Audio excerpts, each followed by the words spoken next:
Ugh.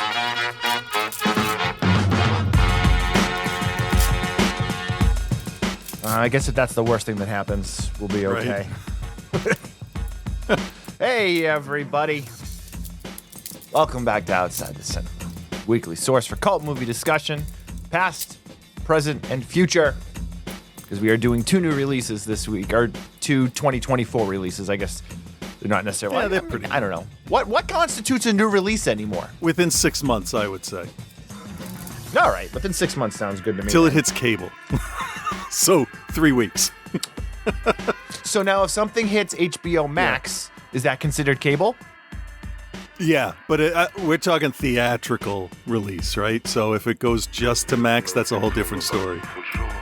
That's new to streaming. That's fair. That's new streaming. Either way, 2 films released this year. As we told you guys, if you listened last week, we will be talking Terrifier 3, which Chris has a big heart on for. So a heart? Yes, I do heart that movie.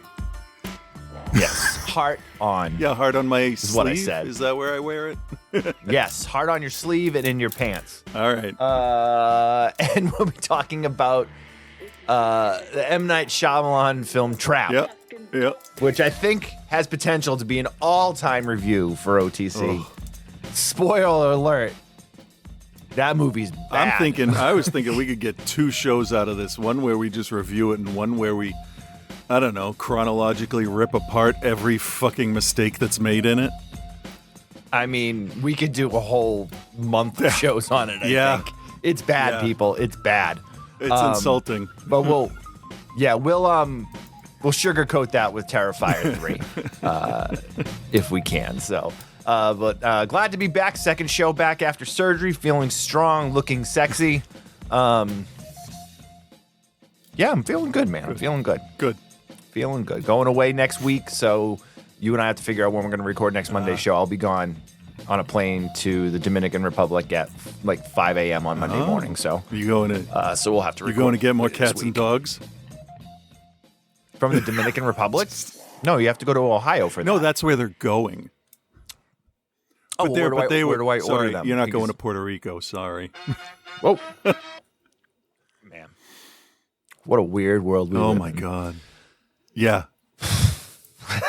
Yeah. A weird world we live in, I'm beyond trying to understand. I get it. I don't like it. I just fucking hell. Yeah, it's tough, man. It is really tough to try to, like, every time I try to focus on other things, you know, like watch movies for the show or like whatever it is, work, whatever. I've had a real hard time focusing on things that aren't like, well, where are we going to be in, 6 months and all of that stuff. Yeah. But we're in Massachusetts, so we're kind of okay. We'll be fine. Maybe. Yeah, we'll be fine. Well, the tariffs are going to fuck everybody. So I hope you don't like anything from China. I buy a lot of stuff from China. Everything fucking comes from China. Except Chinese food. That's American. Yeah, that's true. That's true. It's fucked up. That's is what it is. All right. Well, we have 2 big reviews. I feel like we should probably just get into them right away. Okay. We're going to start with Terrifier 3, which is the -- 1 Halloween costume. That makes sense. Yeah. On the planet, I'm sure. Let's start with the trailer. You survived the most famous serial killer since Jack the Ripper. The 5-year anniversary is coming up. I think a lot of people would really like to hear from you after all this time. Want to know what it's like to be in the presence of that kind of evil. What goes through your brain when he's close enough to you and feel his breath.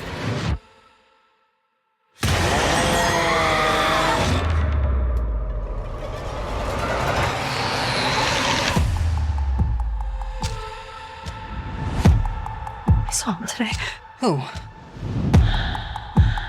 How can you be sure it was really him? I could feel it. Who is this Santa? He's scaring my kid. Yeah, he's scaring me too. Hey, Santa's handing out presents!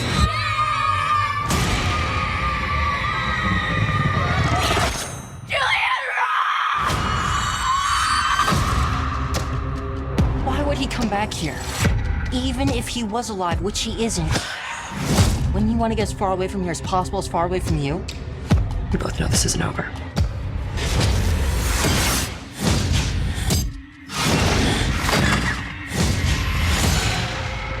I have to go back to the Terrifier. It's still buried there, isn't it? Might be the only thing that could stop them.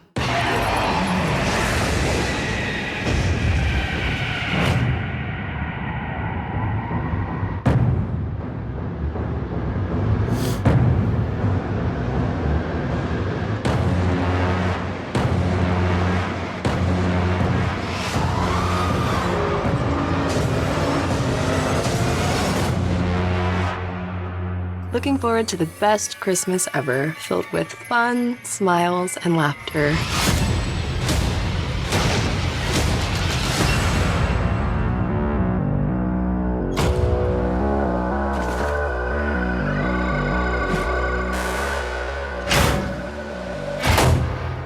All right, Terrifier 3, directed by Damien Leone.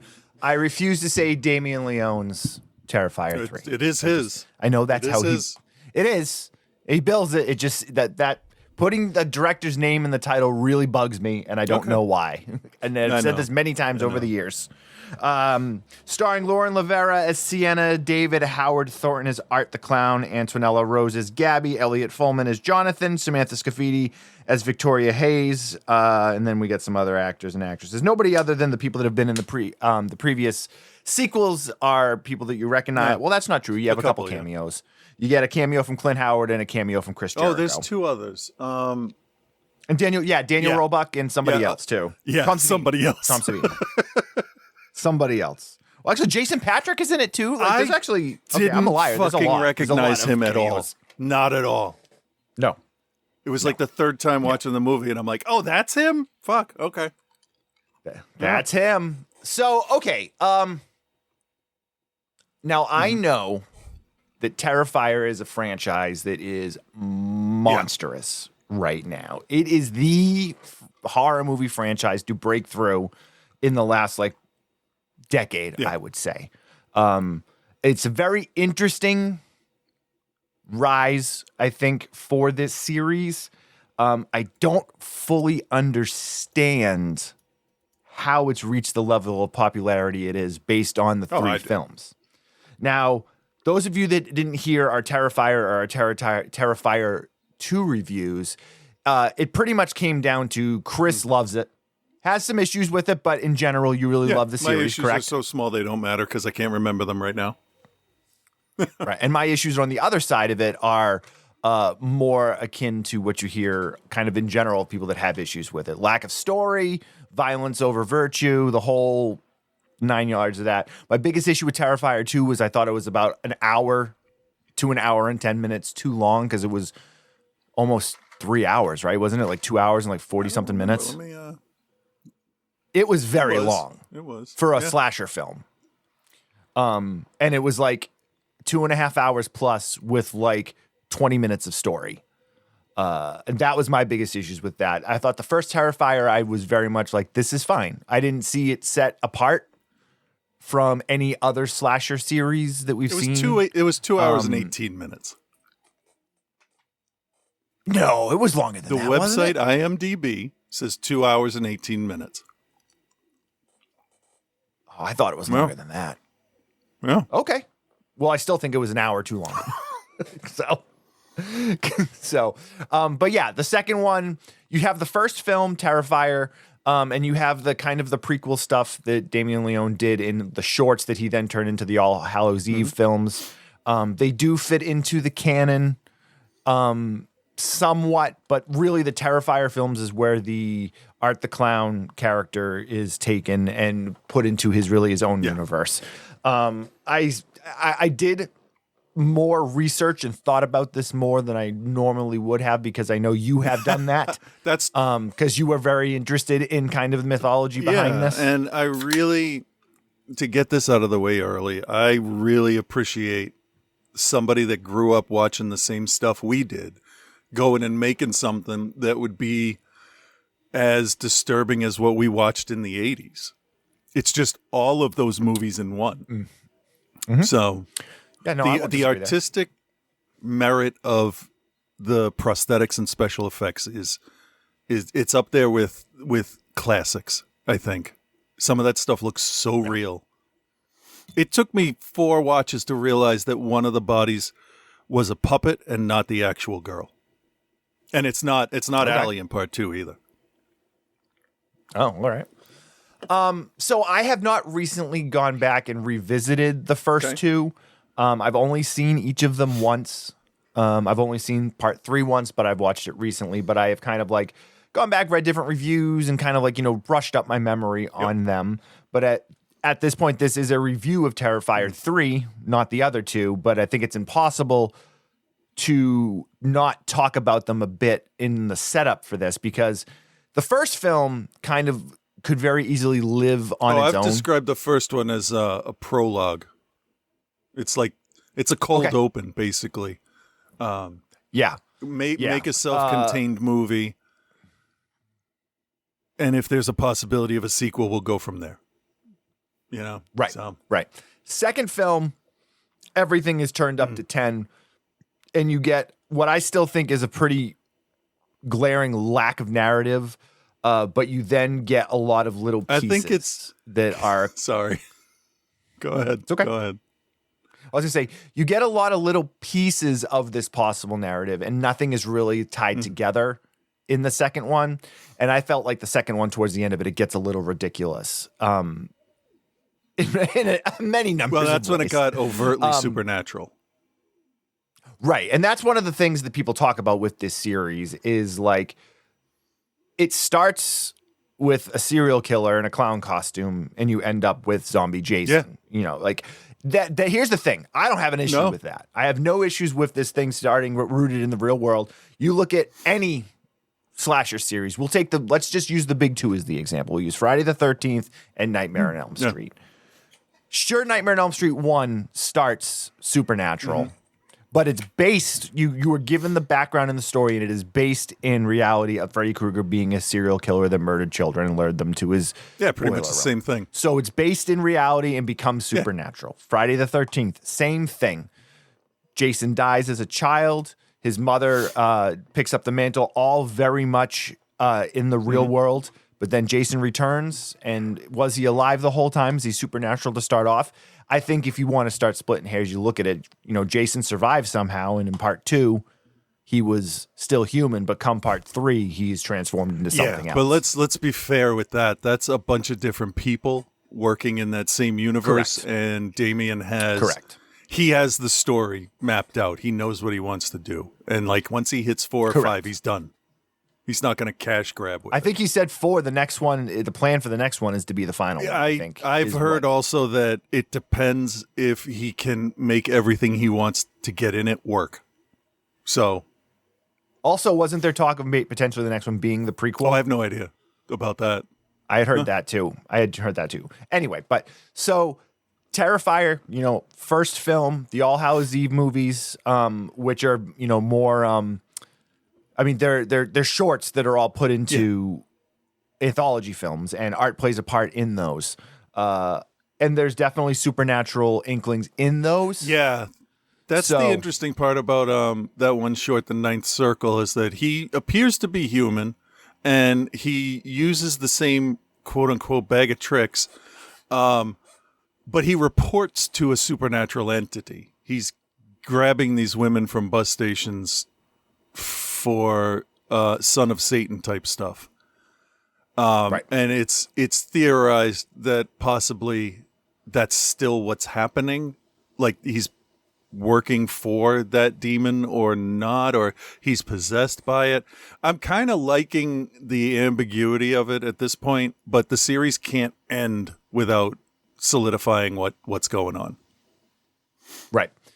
So as we go through the second film, the supernatural stuff obviously becomes much more apparent, starting with the Pale Girl character, who then plays another kind of large part in part 3 without you really realizing it, I think. Because the body of the Pale Girl's just a glass to hold the demon in. Correct. Correct. And I do love the scene in part 2 where he sees the pale girl and they're in the laundromat and no one else, the other guy there can't see it. I thought that was a great scene. Yeah.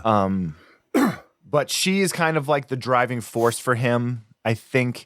So as we, the end of this is going to be a spoiler-filled discussion too, just so you guys know. So if you haven't seen the Terrifier movies, and you don't want them spoiled, don't listen. I'm assuming that the majority of our listeners probably have already watched this. Or are totally not interested, Or not interested in watching it, correct. So at the end of Terrifier 2, he is decapitated. We get a lot of these inklings with the Sienna character that she is kind of like the white angel to his black devil. But it's not clear.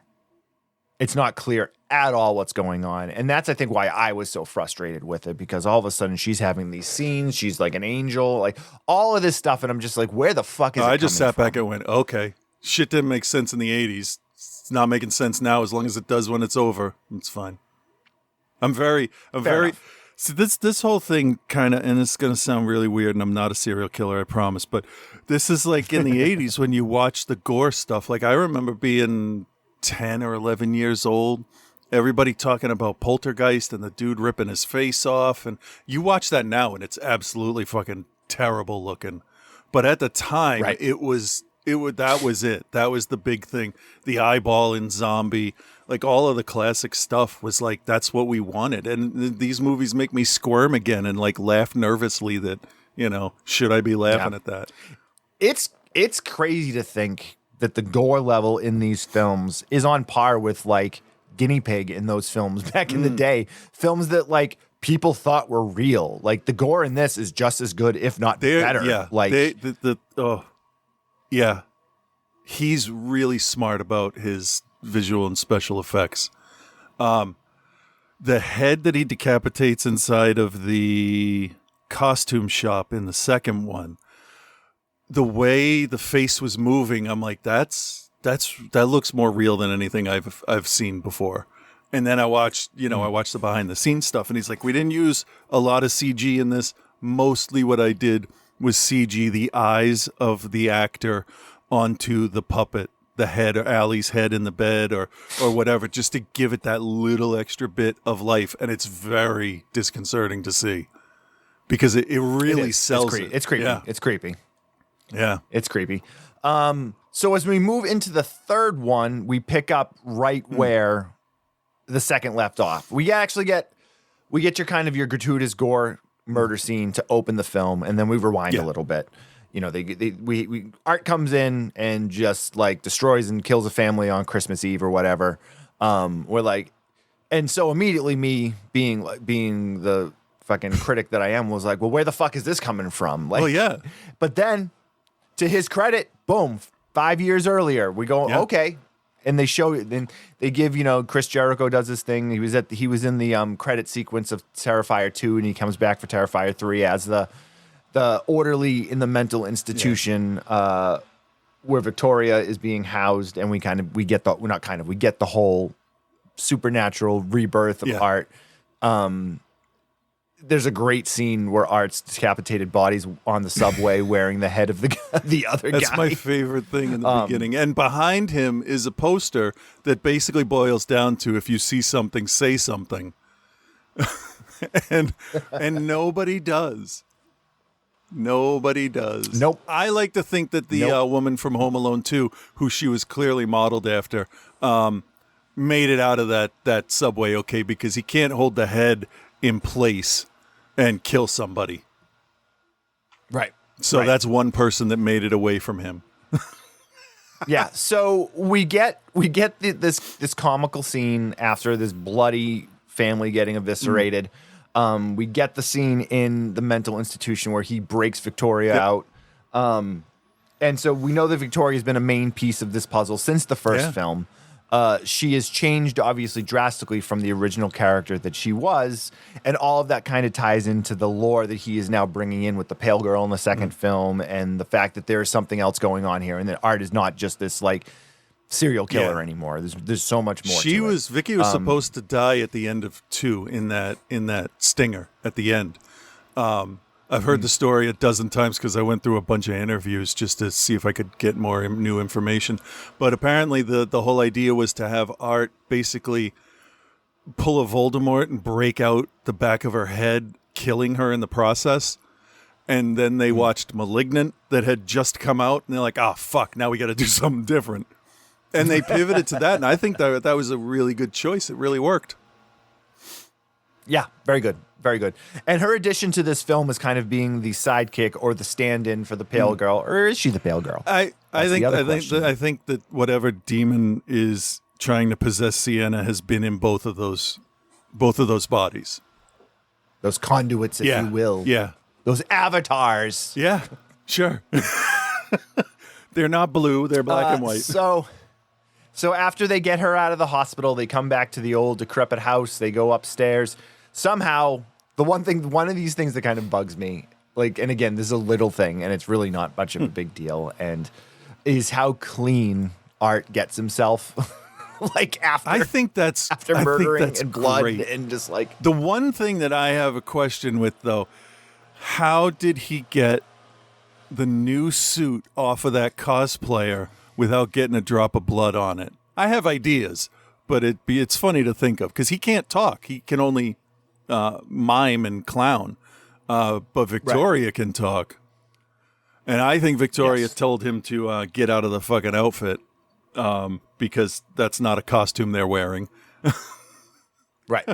And also now you got to understand that like he is some sort of supernatural character, so it like the makeup doesn't come off. No, and he's physically different from the last movie. He has almost no ears. They're like molded into the side of his head. His head looks a lot more skeletal and wasted. But in the first movie, we get a shot of him putting the makeup on over a deformed face. Right. Which I think about a lot because I want to know what's going on there. Okay. Well, I'm sure you'll get your answer soon enough, friend. I hope. So as we kind of move through this one, we then fast forward back to where we started the film. But prior to the opening scene, we were reintroduced to the Sienna character. We now know that she has been in a mental hospital for the years following this, as one would be. We know that she is now leaving, and I think it's brilliant that they set this at Christmas because now we can use it as a Christmas film too, which I think is great. Yeah, because Christmas plays a large part in the storytelling here because of the settings. But she's going to be coming to stay with her. Is it her aunt it's and uncle? Her mother's sister and her husband. So yes, her aunt and uncle through her mother's side. Okay, because they look almost the same. Yeah, and the age difference is not. No, it makes sense. There's maybe 5 years between them. So, and they have a young daughter named Gabby who is obsessed with Sienna. But we know that Sienna has done, the best she can to try to put her life back together. And although she still thinks about these things and she still sees things, she's doing her best to hold it together. Yeah. There was something they did in this that I really appreciated. Like you see movies give nods to other horror movies and stuff. And this one could have pulled one out of the book of another movie and just kept going with it. But it did it once. Just, why the fuck did music open? Sorry, hold on. You're doing your thing. What are you going to do? Jesus Christ. You didn't hear anything, did you? I didn't hear anything. Because just AC/DC started playing because it's the first track in the Apple Music. I must have... Anyway, so... I'll get there. What was it? Yeah, so... It's a very, very well done scene and very jarring at the dinner table when you hear someone, because they're having Chinese food, coincidence, ask, can you please pass the rice? And the first time you hear it, you're like, dinner conversation. The second time you hear it, you're like, she sounds familiar. And that actress was amazing. She played the role of, what was her name in the second one? Dawn? I don't remember, but I'm Dawn, maybe. So I don't remember the names of the characters. Yeah. It took me a while to get a couple of them. I remember Sienna and Gabby. Yeah. That's it. Yeah. Which no allusion to the Gabriel, the angel, or anything, right? No, not at all. So because this is very, very influenced by Christian mythology. Very So what we get is basically and luckily they share that with us in this movie. Yeah. We basically get not a nightmare. What's it fucking movie? American Werewolf in London scene with her best friend who had the acid thrown in her face and her chest caved in. And the makeup on her and the way she acted was like, there are some really good horror actresses right now. Really good. Fuck. There was another movie that wasn't this one that I was gonna say, but the mom in the beginning, her scream to her children to tell them to run was like heart-wrenching. She really hits that broken voice type of thing. Like, there's nothing I can do but yell to tell you to go. And like, I thought everybody was a little better than your average slasher kind of actress. Lauren Lavera does I think a really great job of, like, she's a better actress now than she was in the second one, obviously. But she plays a couple of scenes really like scary. Like she's going to lose it. She's going to snap. And that's it. She's going to be mentally done.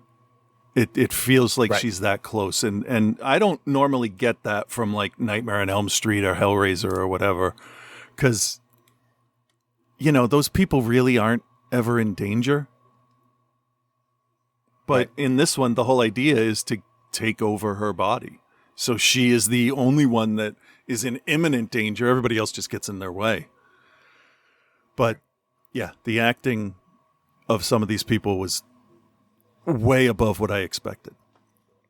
Yeah, I think there's a lot. Yeah, there's the one of the strongest things with this film is in the acting, because the characters are relatable, they're believable. When she starts to talk to the brother, because now the younger brother survived. He's off at college, which is a nice kind of like little secondary story where he's, you know, his roommate is dating a girl that does a podcast to.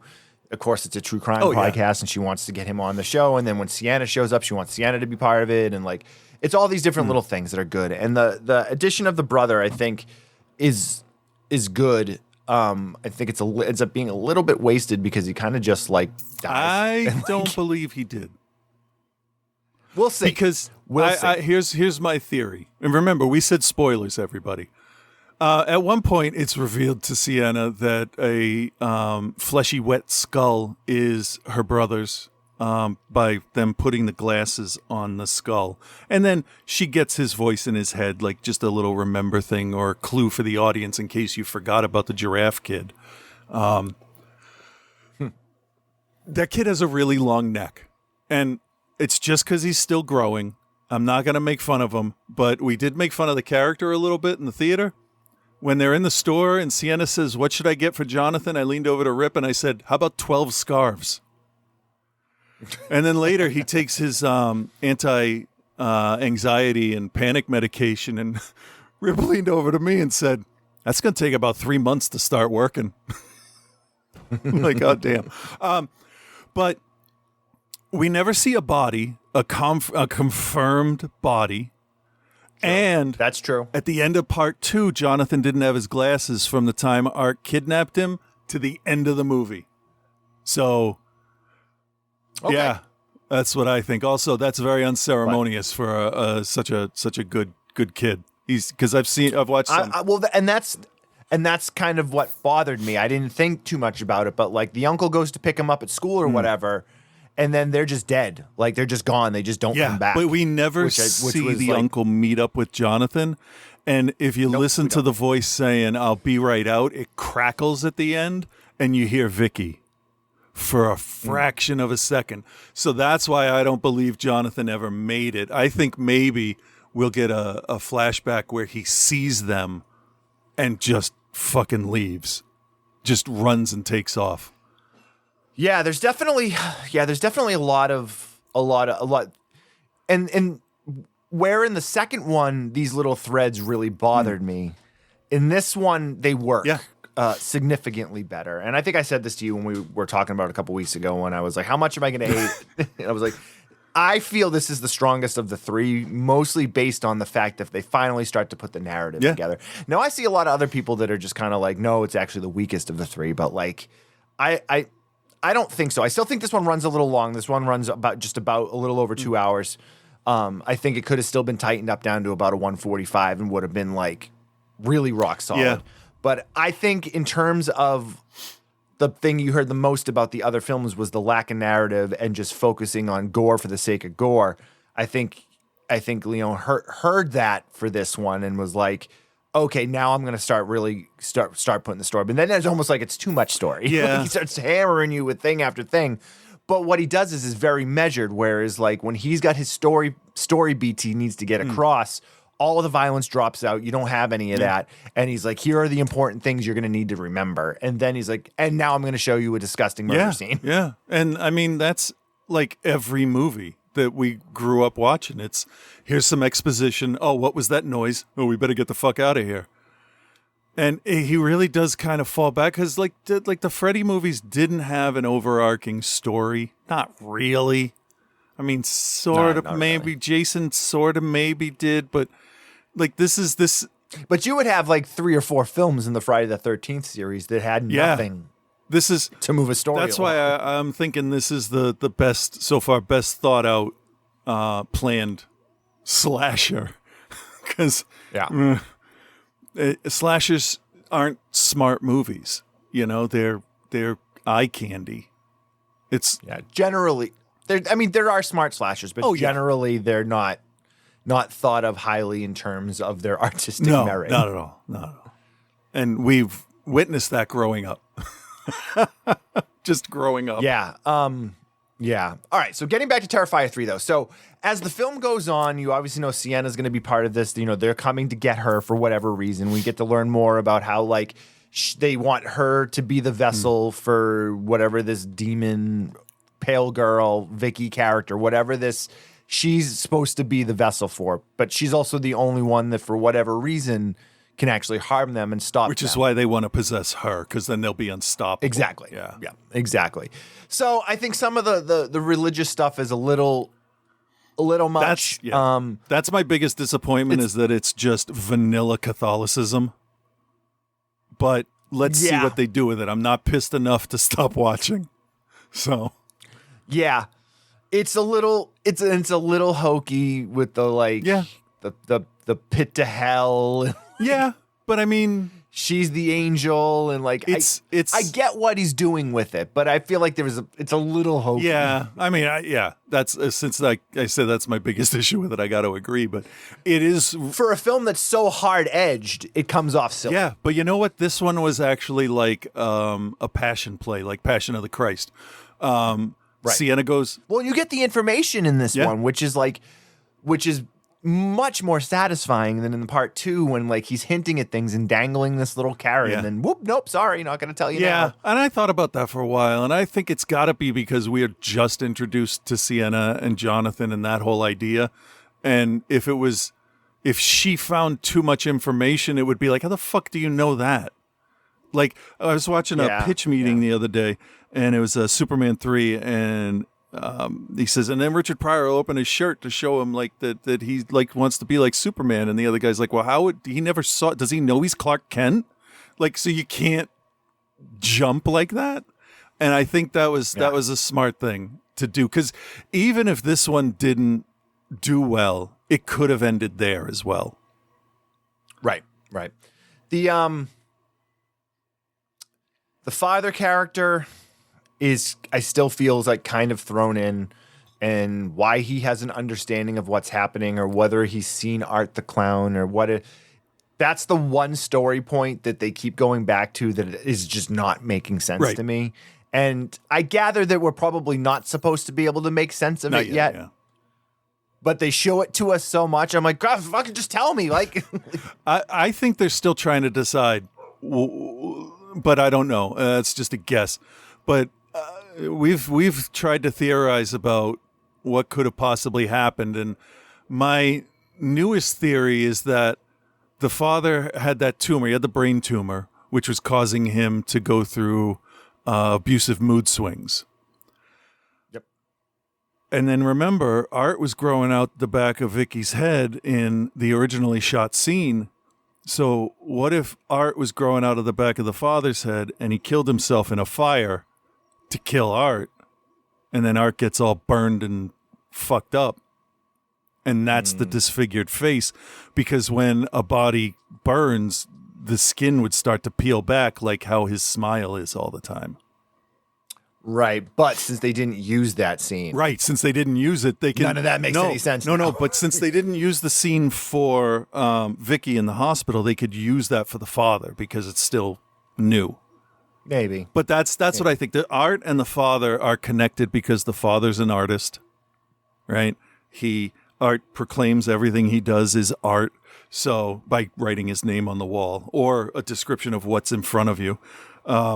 So I don't know. It can go a bunch of different ways. And I'm more interested in finding out what happened here than any of the Star Wars prequels, honestly. All of that, all of the mystery there, I didn't care. Just let me watch it. Right. I think it's interesting that this series has been able to grow the legs that it has. Because in the past we've seen killer clowns before. We've seen and it always comes off just kind of like, you have your killer clowns from outer space style of the killer right, clowns, and they're which evil is a whole looking. different world. Yeah. Right. And then you got your different interpretations of Pennywise from the It series.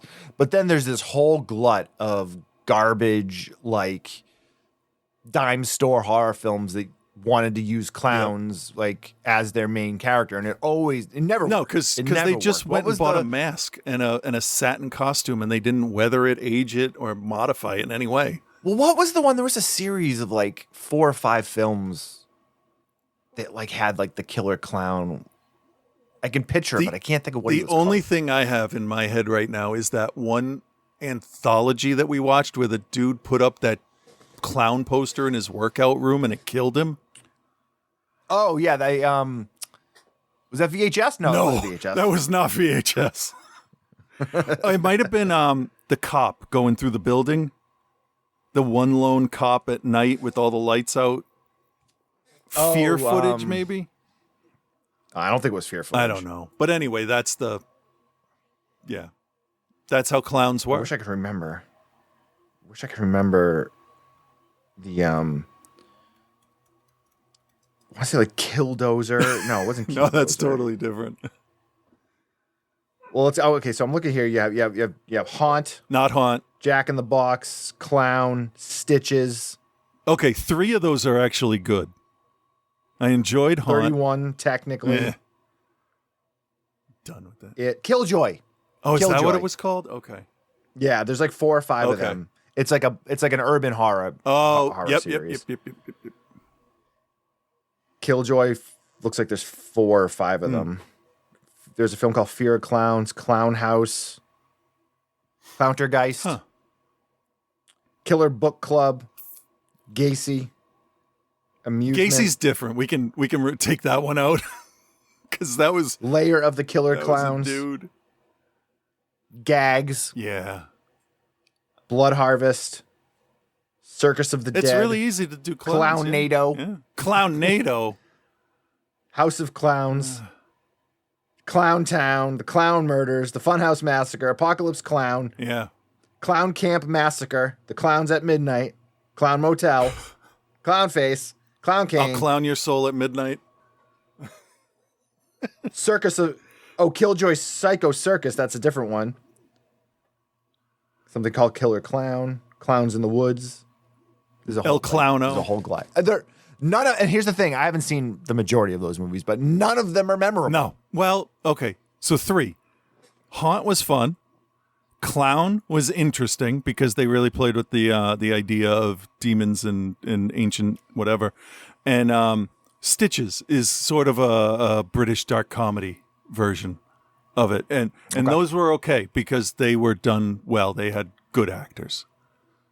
I've watched them at least twice. So, but the rest, no. All right, so to kind of close up this review. So the tail end of the film, you have your they've got Sienna captured. She has to figure out a way to, get herself free. And luckily, Gabby's there to help her with that. And then Gabby gets sucked into the hell portal, which is opened up through after Sienna killing Vicky. Yep. And she turns into like an acid, and it opens up this portal in the floor, which I thought was a pretty cool visual, the way that they did. Yeah, I'm really glad that it had like some kind of reason for it to happen. Unlike Hell House 3, where it's just like, there's the portal. It burned through the floor, and it clearly burnt into another dimension. So it's like, okay, great. Now it's turned into Dante's Inferno from the ending of this movie, which would be like the 12 Stations of the Cross. The ninth circle, if you will. I was watching and keeping track of like all the stuff, because Vicky makes a crown of thorns for us. By the way, once Vicky puts the makeup on, which has to have some connection to this demon that they're working for, like they paint their faces to resemble him or something. Once she puts the makeup on, she is my favorite character in the movie. She's so over the top, so weird. And it's nice to have the bad guy be able to talk and explain something. But that actress is fantastic. She said she never did a horror movie before this. And the first movie she directed after this was a horror movie. Of course. So, of course it was. Yeah. So obviously, Sienna's able to free herself. Gabby gets sucked into the portal, and Art escapes. So it's a situation where it is fully set up for the next piece. And I think Damien Leone knew that he was going to be able to make another one. There was no, the money that was made off of the first two was more than enough to justify at least two more films. Yeah, I'm pretty sure he announced part 4 before this one came out. Yeah, I don't think it's officially been announced, but I think it's a thing where he said very much so. I mean, and the fact that, Art escapes and we see him, not even like in the end of the second film where he's decapitated and you're like, well, he could be dead. This one, you're like, oh no, he's still in one piece, and he's moving on to whatever the next thing is. He's just defeated. He's probably has to go and hibernate and recover again.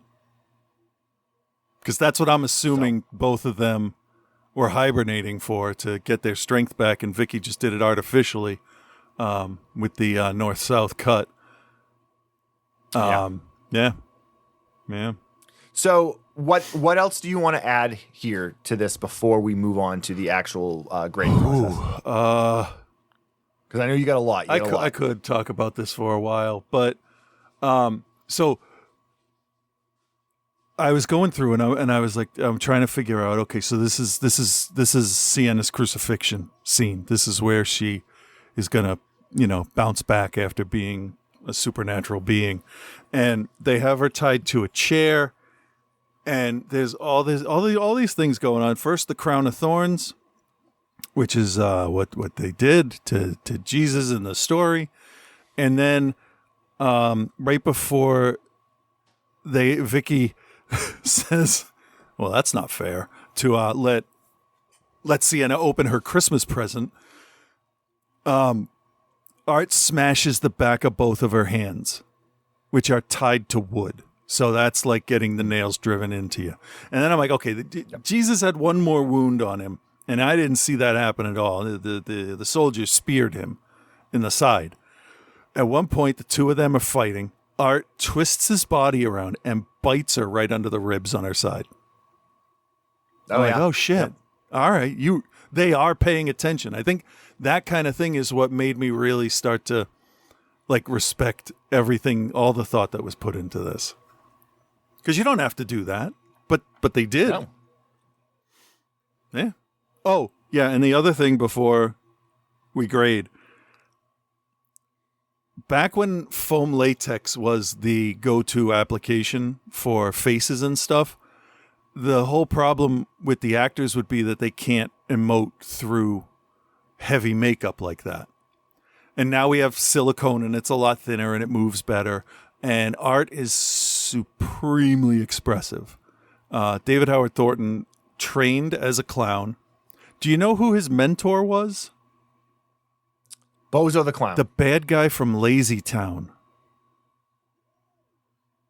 The dude with the pompadour. I didn't watch Lazy Town, right? So. It's the dude with the pompadour. I mean, all I know about Lazy Town was when they did that Lil Jon mashup Yeah, it's the guy with the maroon pants and the blue vest.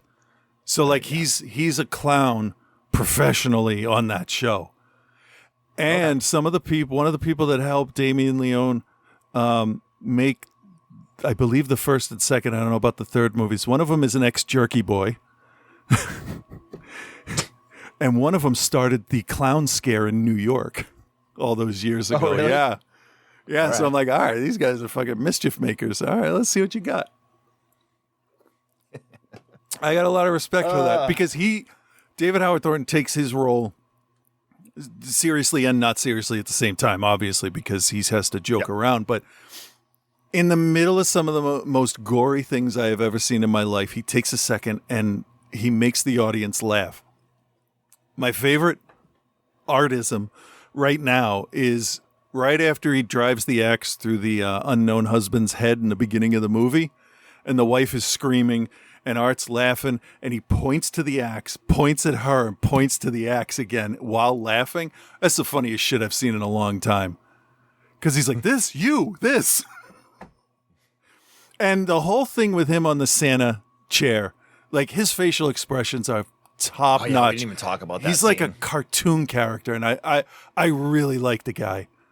A lot of people are saying they want him for the Joker, and the voice in part 2 talking about Art Crispies that sounds like Mark Hamill as the Joker, that we all went, is that Mark Hamill? No, that's David Howard Thornton doing his Mark Hamill impression as the Joker. I'm all for it. He's fantastic. He knows what he needs to do. And if the Joker was half as violent as Art, we would have a Joker for the ages. Not the Joker this movie beat out, because fuck that. That Joker movie got some of the worst reviews I've ever seen. Yeah. I don't get it. I mean, talk about believing your own fucking hype, huh? I don't blame that's another Lady story for another Gaga. day. I don't blame Joaquin Phoenix. It's all Todd, what's-his-face's name. He really thought he knew what he was doing.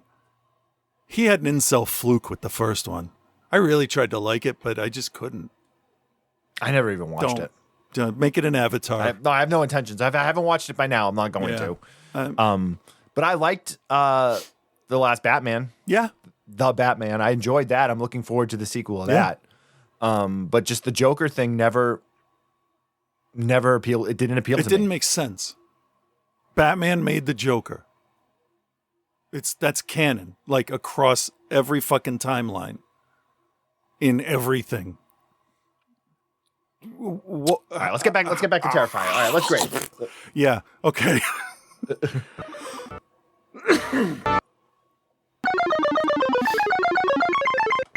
All right, Chris, do you recommend, what is your grade for Terrifier 3? I am going to recommend this. It's very gory. Know that going in. If you don't know anything about these, we warned you for a half hour already how gory it is. But I don't find this mean-spirited like, what is it, Eden Lake that you hate with all your body and soul? Fuck that movie. Or Speak No Evil, the original, because I didn't watch the remake. Yeah. I don't feel like it's mean like that. It is mean, but it just feels like a fun, nostalgic kind of horror movie to me, especially with all the grain he puts into it. But I don't know. I really love that these guys came out of nowhere, and Art is now, by the time these movies are done, and maybe 10 years after, like Art he's in the top 10 at least for horror movie villains. He's memorable. He's got a silhouette you can recognize from anywhere. He's got a personality and a methodology. And I really want to see Art as a downloadable character for Mortal Kombat, because I don't think any other horror villain fits better than Art, who uses a gun and a bludgeon and nitrous and nitrogen, liquid nitrogen. I think he would be an amazingly varied character to play, but like this is his passion. This is his thing. This is like what wants to be remembered for, and he's really being careful with it. And all the people, even the girl that played Allie, like, they're all into it. That's why, like, the alley scene's a little different for me. Not alley like between buildings, but like the bedroom scene. Like, she screamed the whole time. It was all her. These people scream like we haven't seen in a long time. And if you are a fan of special effects and prosthetics, this is a fucking masterclass on what to put underneath the skin of your dummies, because there's chunks of fat and there's muscle and pieces fall out, and it just, the little extra bit on Sienna's hands where you see the fat in the palm of her hands makes it real to a point that I haven't seen except in very well-funded movies. So the attention to detail in this is fantastic, and I love that these guys just kind of are making it wherever they can, which seems to be New Jersey and Staten Island. And this series feels like the little engine that could, and I'm happy for them because I get something out of it. So I'm gonna give this an A-. I just like it. I like Sienna. Oh, one other thing, and then I promise I will stay quiet through your thing. There's one part where Sienna yells at Jonathan, and I need to write to the people that worked on this film, because I swear to God they took a line of the mother's dialogue and dubbed it over Sienna. Like the same, like it's I don't give a fuck or whatever. Like they just took because she sounds just like her mother in that one scene, and it was just weird, but. Yeah, there's more to it than just let's get some blood. And there was nudity, but it was just a dude's butt and sawed up wiener. That's one thing I got to give the movie credit for too. They don't really do nudity. They suggest it. It's hinted at, but except for the first one, there's nothing else. That's it. I'm done. All right. So I definitely enjoyed this one the most out of the three, and I think they do a really good job of making me question why I disliked the other ones as much as I did, because it really does start to come together. And I'm going to be honest, I didn't expect that in terms of, like, by the time you're at a third film in a series, usually you're ready to taper off. Yeah. You don't get stronger. And I think definitely a part of that is the fact that he now has plenty of money to be able to play with and do exactly what he wants to do. So I was very hard on Terrifier 2. I wasn't as hard on Terrifier 1, but I was super hard on Terrifier 2. But this is making me, not question that, because that film, I still think that film is way too long for what it should be, and maybe tone down some of the over-the-top violence and give you a little bit more story, and it's, a way tighter film. They did that for the most part with this one. I still think this one runs a little bit longer than it needs to, but they definitely, I'm not going to say that they toned down the violence, but they kind of spread it out more, if that makes sense. Yeah, you need Whereas, scenes. like, you got chunks of time where you weren't being just bombarded with all of the violence. And I've said this before recently. I don't do gore like I used to. I don't care as much about gore films as I used to, and I don't necessarily have that appreciation of the special effects that you have for this stuff. Not that I have a problem with it. It's just not for me now at age 47. Yeah. It's not something I care for. Yeah, and I don't like usually, I used to. But I don't know. The tone of these just hit me the right way. I don't know. So I'm going to recommend this one, especially if you've been into the series, and even if you're a person that hasn't really necessarily liked the rest of the series. And we both know that I have no problems, walking back if I tore something up, and then we'll use Maxine as the example, where I really didn't like X and I didn't really particularly like Pearl. I didn't like Pearl at all. Not me either. But Maxine did a great job, I think, of finishing up that storyline. And I think Terrifier 3 is doing a really good job of making me appreciate the stuff that came before it. I still don't quite understand the crazy fervor over the Art the Clown character. I I do think that he is going to end up being one of those top slasher icons. Yeah.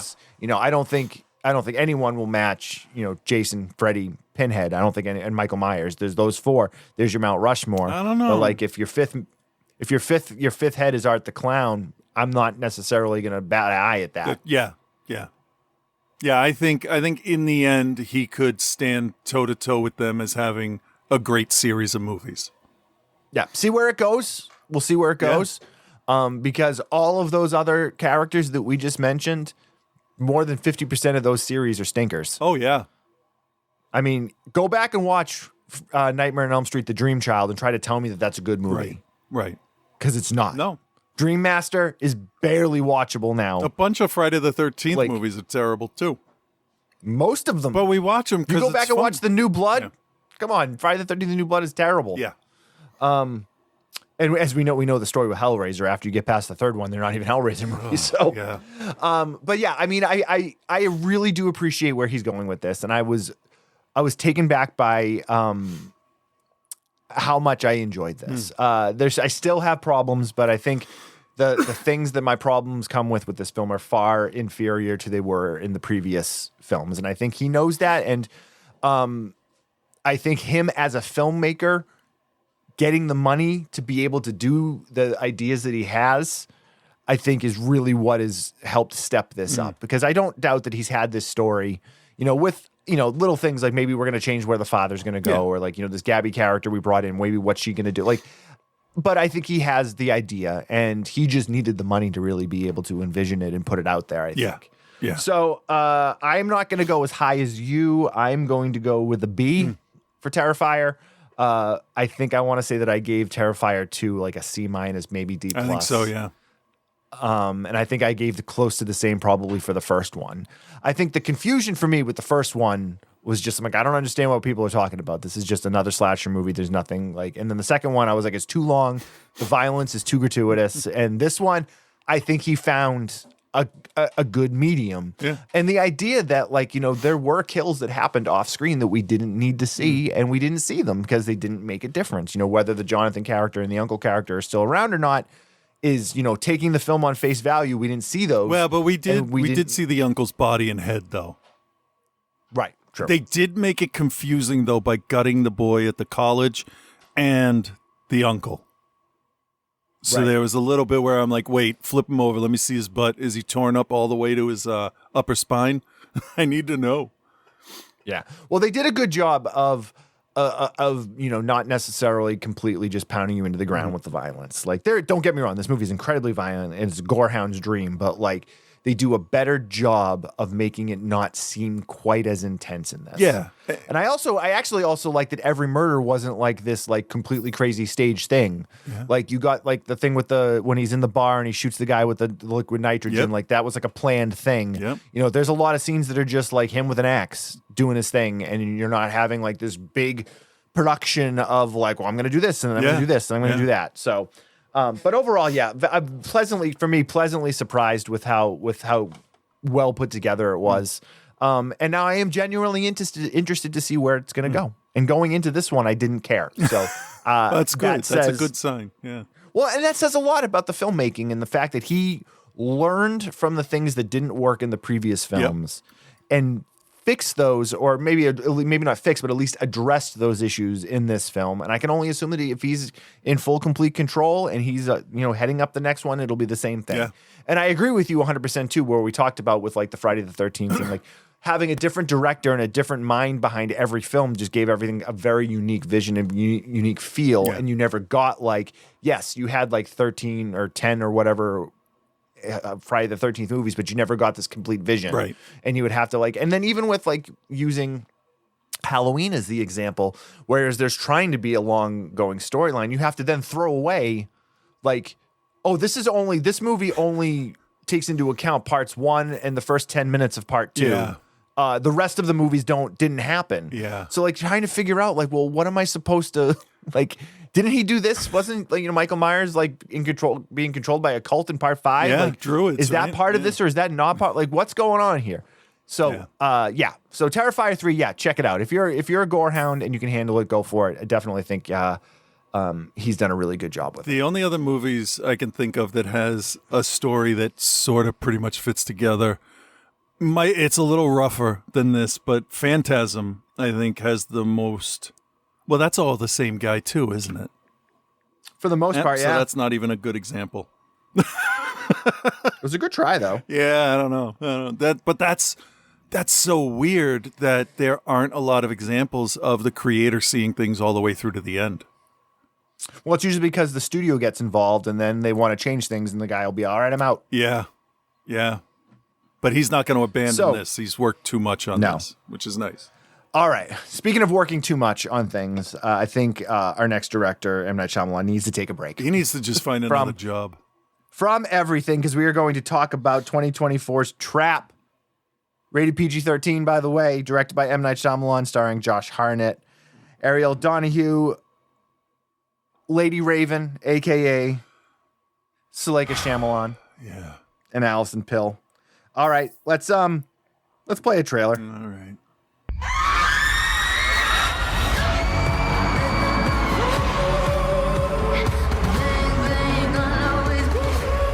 I gotta go to the bathroom. Okay, Dad.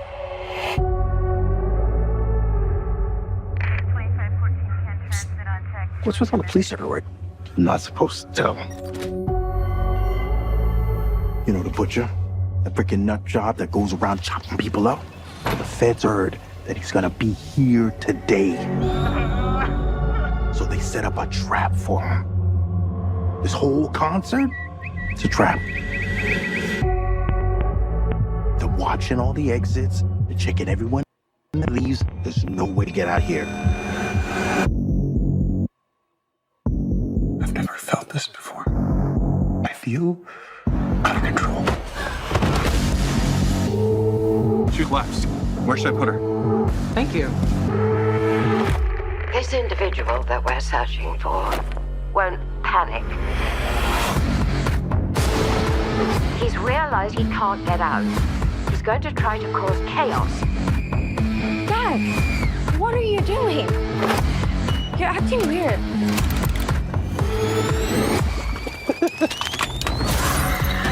This dude is next level insane.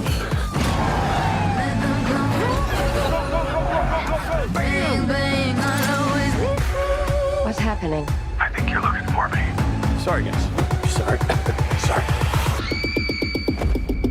How you all doing? You having fun? Woo! Come closer. What's going on, Daddy? Open the goddamn door! I can't get away. I can't stop. I'll just do this one last one.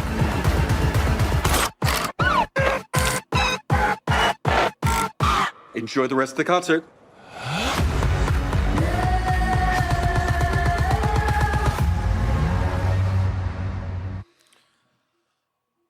Okay. Let's talk about M. Night Shyamalan for a second, if we can. Okay. Is there a guy, director, out there, and this is I'm posing you this question, that has made films that are truly excellent pieces of work, that has then made garbage as bad as M. Night Shyamalan? Yes, one other that I can think of. You going to say George Lucas? I am. There's another one, actually. Oh, who and else? I have a comment after this, too, about the whole thing. Zack Snyder. Okay. Oh, what's going on? I don't know. I will say this. So obviously M. Night Shyamalan came into the world of being for us with The Sixth Sense in 1999. I won't say, it doesn't necessarily hold up now when you watch it as much as it did, but at that time, The Sixth Sense was a phenomenon. Very well made. The twist was excellent, whether you were able to figure it out or not and see it coming. It was ridiculous. Yeah. It was so well done. And so people were like, all right, this M. Night Shyamalan guy is the real deal. And then he followed it up in 2000 with Unbreakable, which again, another film based on a big twist, essentially. That didn't really pay off for me. No, but I still think Unbreakable is a pretty good movie. It's pretty solid, I think. I watched it once. I didn't really like the feel of the whole thing. So I just never went back. That's fair. 2002 Signs. Yep. I loved Signs at the time. I thought it was very well done. Mm-hmm. He moved away from the twist aspect of it. Yep. There's still, I guess, a little bit of a twist in it, but like it's a well-written film, and I think it's Mel Gibson before Mel Gibson became a joke, and it's the Joker before he became the Joker. Yeah. And all of these little things that work very well. And then I think the fall off starts with the next film, Lady in the Water, The Village. Oh, The Village. No, Okay. Village is next, which relies almost 100% on its twist. Yeah. And it falls incredibly flat when you start to split the ends and start to try to like figure out, it's like a sweater. You catch it the wrong way and it falls apart, and The Village falls apart. Yeah. Lady in the Water, I watched it. I couldn't tell you a single thing about it. I know that Bryce Dallas Howard is in it. And one dude's arm is more muscular than the other. Okay. I don't even remember. I remember her being in it, but like... That's it. That's all I... So what I remember about it, like I don't, it was not very memorable. No. And then The Happening. And The Happening is a fucking joke. Yeah. Like, that movie, like, is a joke. Yeah. Did he write that? He did. Okay. Oh, it's The Plants. Yeah, okay. It's The Plants. Great. Thanks Love the for the twist. shitty Twilight Zone knockoff. So then he moved on to a couple of other things here that were properties that weren't his own. He directed the last Airbender movie. He directed After Earth. He should have with been Will fired Smith. from movies at that point. Just completely fired. Fired. After Avatar. Because, like, he couldn't even have the actors say the fucking characters' names correctly. Mm-hmm. And I don't know much about that Avatar universe anyway. So it kind of fell flat for me regardless, but it just wasn't a good movie. No, it was not at all. No. After Earth was also not good. Wait, what did he have to do with that one? He directed it. He did? Yeah, I don't think he wrote it, but I believe he directed it. Holy shit. I didn't know that. Wow. Yeah, M. Night Shyamalan, written by Gary Whitta, and then it's a story by Will Smith. Gary Whitta and M. Night Shyamalan wrote the screenplay. Okay. And this was him. This is Will Smith bringing his kid into it again. Jaden Smith is the star. But now we'll my go to God. 2000. So no lessons were learned from that movie. Nope. And no money was made from it either, I don't believe. So then we move on. He worked on Wayward Pines, that TV series, but I want to just look at his Yeah, it was only one episode, I think. Yeah, I want to just look at his films. Yeah. So The Visit in 2015 was a return to form. Yeah. I actually enjoyed The Visit. That was the kids going to the grandparents' house and all the weird quiet shit horror happening. movie with a good reveal. Yeah. And I think that's why that one worked, because it wasn't like a build as like a big M. Night Shyamalan movie. Yep. It wasn't the type of thing where like it was there's a crazy, I mean, there is a twist in it, but it's fine. It's a plausible scenario. Like, I could see that maybe happening once in real life. So it's not everything that happened in the movie, but the overall pitch of, the twist kind of thing. Correct. So then in 2016, he does Split, which ends up being part of that Unbreakable universe that he's building, but you don't know that at the time. Yeah. The twist is that it's all related. And then he made Glass a couple years after that. Right. Which was the third film in the Unbreakable universe. And Glass, it took everything that he did right in Split and just kind of threw away. Yeah, I don't know. Maybe he flips a coin at the beginning of every movie, and he's like, am I going to make this good, or am I going to fuck it up? Oh, Maybe. It's heads. I'm going to fuck it up. 2021, he did Old. It was forgettable. That's got some fucked up stuff in it, too. If you really sit and think about it, there's some like stuff that shouldn't have happened. Correct. Weird. 2023, Knock at the Cabin, which was fine. I didn't watch that. I saw the trailer and I'm like, okay, I get it. It was fine. And then Trap 2024. He also worked on a TV series called Servant, but Trap came out this year. Starring Josh Hartnett, as we said earlier. The story is very simple. A father and daughter are attending a concert. They get there and they see that there's this massive police presence, and we see Josh Hartnett is very uneasy when he starts to notice the amount of police and security that are around. It's not. I mean, so if you watch the trailer, you know that he's the serial killer. They don't hide it. But he's with the daughter. We know that the daughter's had some issues with some kids at school. They do their job of like making you feel for her and know that she's got some problems with some classmates, and he got the tickets for this concert that she's been wanting to go to, and you're like, okay, the dad's doing his thing. We know there's something weird with them. Yep. They get in there, they start, talking to people, and the concert starts. Yeah, he didn't have to dress like the Clove Hitch Killer, though. No, he really didn't. I mean, he's dressed like any dad, though. He's got like a Carhartt jacket, jeans, and a sweater. That is true. He's on. like every dude from New Hampshire. So the first, 15 minutes of this film, I'm on board. Yeah. I'm like, okay. Yeah, because I thought we were going with a Die Hard 2 situation where he was the one that was going to lock everybody in there. I thought, okay, good. I'm on board. The daughter wants a t-shirt. Now, here's the other thing. I also don't think M. Night Shyamalan has ever attended a concert. At all, ever in his entire life, or even I don't think heard he's of ever what been they to are. a concert. He doesn't know a thing. He doesn't even know what music is. That's how far away from a concert venue he is. Which is interesting. Fuck. Because we'll get into some weeds momentarily. Let me put that down. I got that. So they go into the concert. She wants a t-shirt. They go to get the t-shirt. They're out of the size that she wants. But the guy that's selling the shirts, and again, I don't think M. Night Shyamalan's ever been to a concert. Or talk to a human. Because if you're buying a shirt at a concert, and you get up there and they don't have the size that you want, you choose something else. Yeah, and the guy's like, would you hurry up? There is no, I'm going to get more of them to the back if you want to come back. That's just not how it works. Yeah, no, merch vendors don't have a back at the concert venue. They're not storing You their run out of the shirt, supplies. you're out of the shirt. Yeah. That's plain it done. And good, we sold them all. This guy says, I can get you, if you want to come back in 10 minutes, I got to go get some more or whatever. And Josh Hartnett's character, Cooper, says, he goes, hey, man, or he leaves and then he tells the daughter, I'll go get the shirt for you. He told us to come back. You wait here. Also, they're talking at this volume while the concert's going on, and they have floor seats. So, yes. So he goes back to the t-shirt vendor and then gets the guy's attention. And he's like, oh, okay, yeah, we'll go get that shirt. He's like, hey, man, so what's up with all the police? What the hell's going on? Oh, then the dude, and that's when he's like, dude just vomited exposition.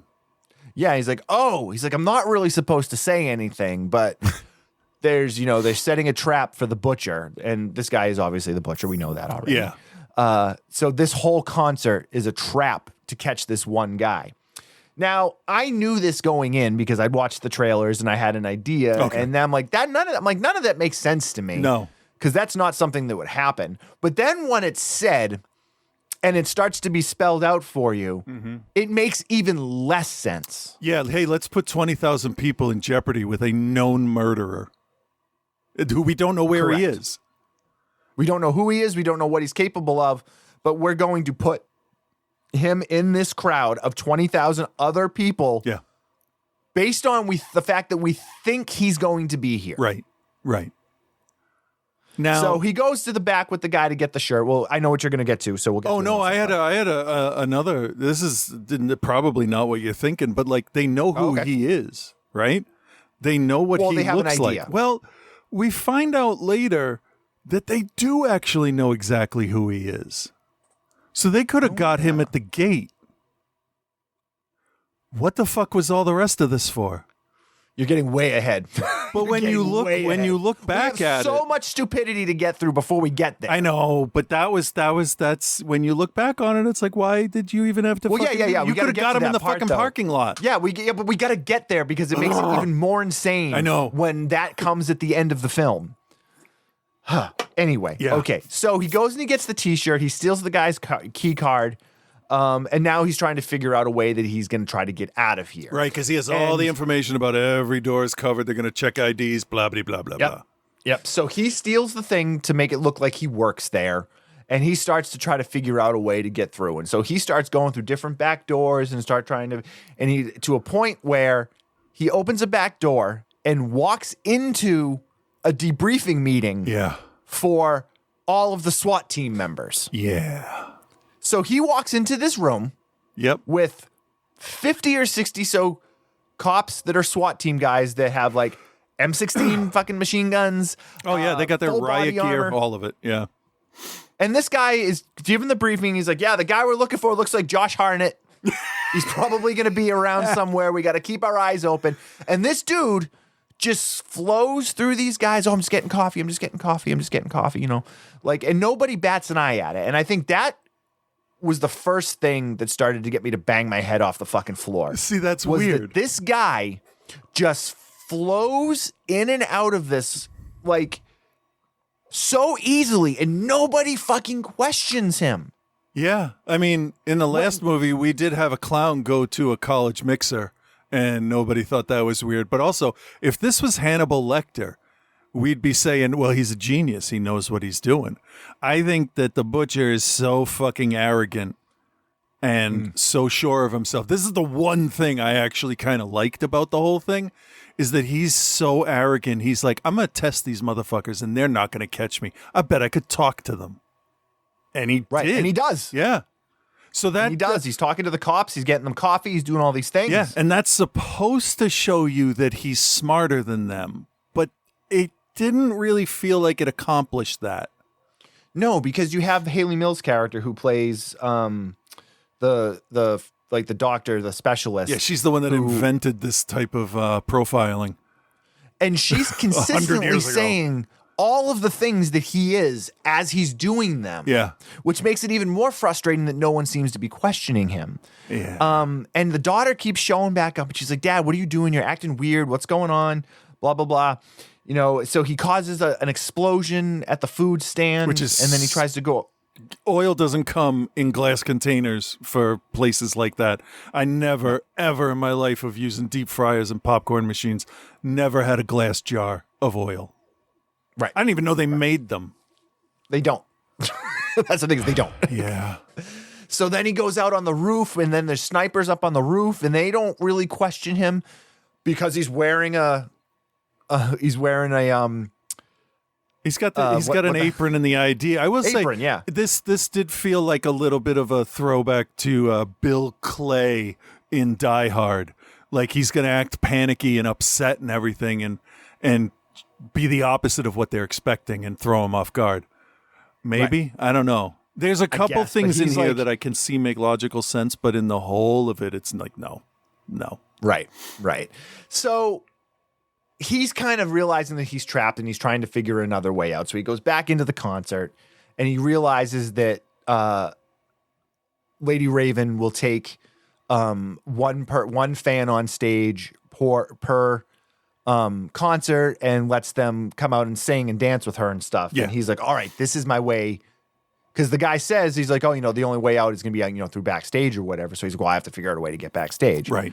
And the first person that works for the concert or works for the tour that he runs into happens to be the person that picks the fan to go backstage. And oh, lo and behold, the person that's playing the part is also M. Night Shyamalan. That's when I checked out. I'm like, fucking... And he's like, hey, listen, he's like, my daughter he makes up this lie about her getting over leukemia. And like, oh, they're like, oh, yeah, well, she's perfect. Well, yeah. So he's like, yeah, all right, cool. We'll bring her backstage as the next song. So he grabs them and they go backstage. And then you get a cop at the thing that's like, no, we have to vet him and we have to check him. And this guy's like, no, he's fine. We're bringing the girl up to sing. And the cop's like, no, we have to check everybody. Yeah. And then, oh, okay, no, I guess he's all right. Yeah.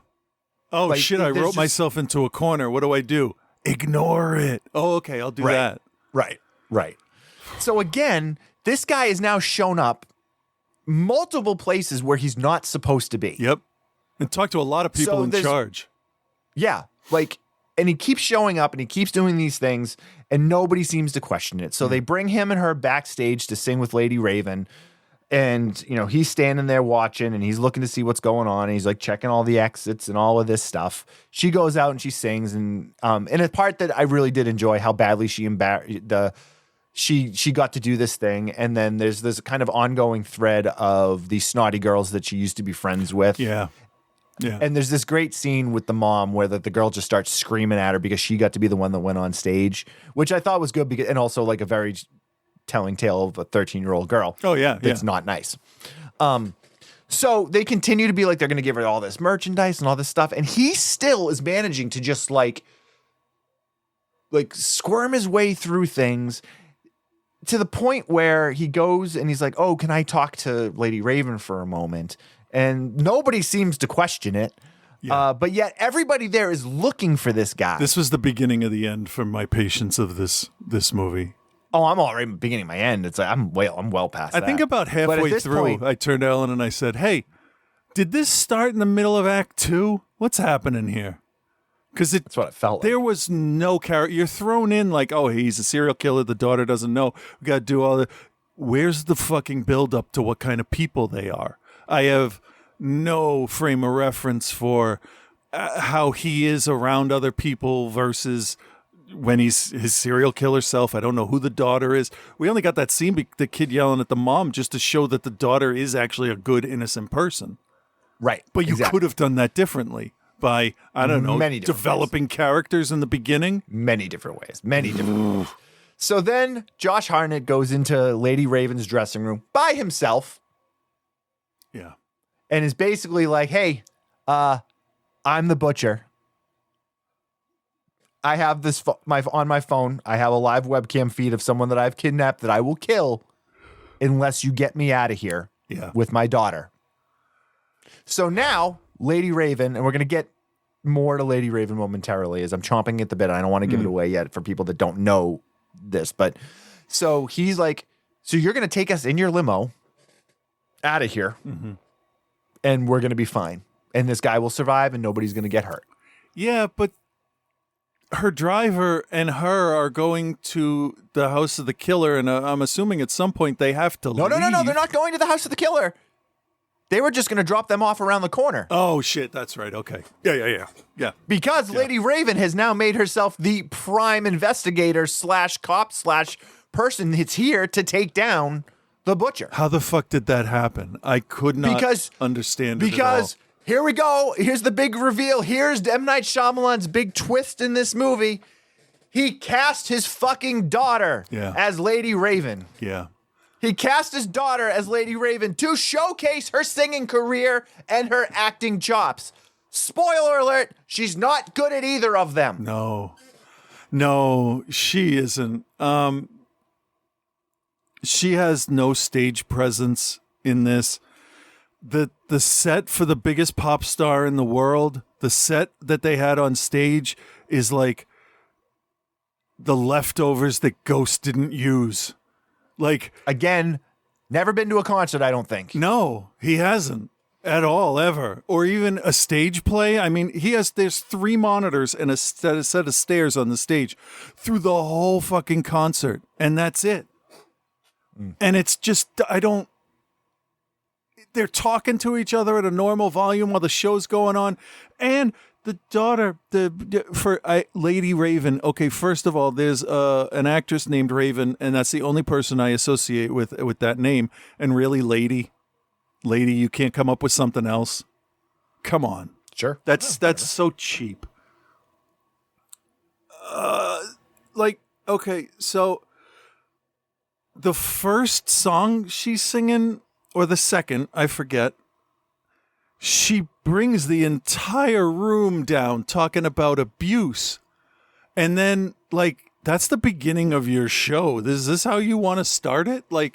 With such a fucking downer? And all of her songs were the same mid-tempo, totally innocuous pop blah. None of them stick out in my head. No. It's a Terrifying Christmas is in my head, though. Because that's a funny song. So Shyamalan casts his daughter as the main character in this movie, essentially. And she takes it upon herself to be like, oh, we'll just drive them to the house. But first of all, the idea that she was able to get into that limo with two people that nobody knows where they came from, nobody knows why they're there, on top of the fact that this is a trap set to catch this guy, that she doesn't come out with a bodyguard, she doesn't come out with a manager, she doesn't come out with an assistant. Nobody's knocked this motherfucker out. Right. She is the biggest. She's supposed to be like Taylor Swift level pop star. Yeah. Like, they present her as like the biggest thing going. Yeah. And you're not going to have an assistant with her after the show and that's just going to let her get into a limo with two people that they don't know who they are and just drive off? Yeah. No. Yeah. And here's the thing. Out of all of the shit, hang on. Put these sleeves up here. Here's the thing that bugged me the most about this fucking movie. In the fucking trailer, it is presented that this movie is taking place at this concert, right? Yes. They take you out of the concert after what, about 40 minutes? It felt 40 minutes 45? an hour. It was a decent portion of the movie. It felt like. But not the whole movie. No. Like, you watch the trailer, you're led to believe that this whole thing is taking place at the concert, and there's a very large chunk of time that does not. Yeah, like that Van Damme movie at the hockey rink. Right. So they get out of the concert. They do all the backstage shit where they somehow manage to get Lady Raven to drive them out in her limo. And also, again, if she was on tour, she wouldn't just have a limo waiting for her. That's what I be like. We watched her get off the fucking bus. Where did this limo come from? Right. Okay. Here's the thing that just bugs me the most. Yep. Again, M. Night Shyamalan's never been to a fucking concert in his life and doesn't know how they work, because when they get out, get into this limo, it's still fucking light out. Yeah, who has a concert at 2 p.m? That's not the fucking Wiggles. Exactly. And it's light for an extended amount of time. Yeah. They drive home. They drive back to the house. They get in the house. It's still light out. It can't be summer because the dude's wearing a fucking flannel shirt and jacket inside. I'm like, did they go to the matinee of Disney on Ice? Is that what they went to? Yeah. Maybe that's the thing. Lady Raven's a reverse vampire and she can't be out at night. But that's the thing that drove me the most insane and just showed such a lack of awareness and a lack of care for what your audience thinks of your product, is that you left the concert and it was still light out. Yeah. Nighttime would have made it so much easier to be sneaky. I've ever been to that I got out and it was still light out was the Warped Tour when I was 15. Oh yeah. Because it was a daytime event. Yeah. And they didn't have nighttime lighting, so therefore the event was over before it was dark. Yeah. Oh, there was that No Doubt show down on the waterfront all those years ago where we didn't know we were both taking our wives to the show. And I think I met you there, but that was during the day too. Yeah. But no, it's inside. It's very rare. Yeah, because they need all fucking day to set up. It's just a thing where it's like it's such a small detail in the glaring issues of this movie. Yeah. And again, you had mentioned it. I don't think M. Night Shyamalan's ever had a conversation with somebody either, because the way that he makes people talk and the way that people interact is like an alien pretending to know what human interaction is like. Yeah. Yeah, it's like trying to have a conversation with a clone of Mark Zuckerberg, so it's a clone of an alien. And the sheer fact that even if you throw away all that stuff, the fact that then Lady Raven gets to their house and is able to like lock herself in the bathroom with her phone, and then rather than call 911, she gets on Instagram Live and tells her followers that she's been captured by the butcher, but there is someone that needs their help. Does anyone recognize a house that's got a blue door, because she's able to steal his phone and talk to this person? Of course. And like, it goes so far off the rails so quickly. Yep. And then the moments of like, oh, the cops are there, so they're going to catch him. Oh, I know. He has a tunnel underneath the house. Oh, yeah. That he gets out from, and he's able to murder or knock out one of the police officers, steal their outfit, and then get in the limo to drive. Yeah. And again, where's the limo driver? Right. The limo driver just disappears. He gets into the car in the SWAT team thing. Lady Raven gets into the car, and he has now kidnapped Lady Raven a second time. Yeah. Yeah. So she then does something that's somewhat smart, and when they get stopped at a light, opens the window and everyone sees her. Yeah. So they're like, oh my God, it's Lady Raven. So she's able to escape out of the car that way. But he's also able to escape out of the car. So somehow he changes out of the SWAT outfit. Yeah. Changes into regular clothes that I don't think were even there. Puts on a Lady Raven t-shirt and is able to fall away in the audience. Yeah, and let's just not disappear. Let's not forget that the SWAT team is surrounding the limo. There are people all around the limo, and the SWAT team fires bullets into the windows of gas, and they try to gas him out. Or wasn't that what it was? But there are people on the other side of those rifles. Oh yeah. So let's just indiscriminately shoot at stuff. I'm like, if he cut the bottom of his car out like Nick Fury, I'm like, I will love this movie till the end of time, because that's insane.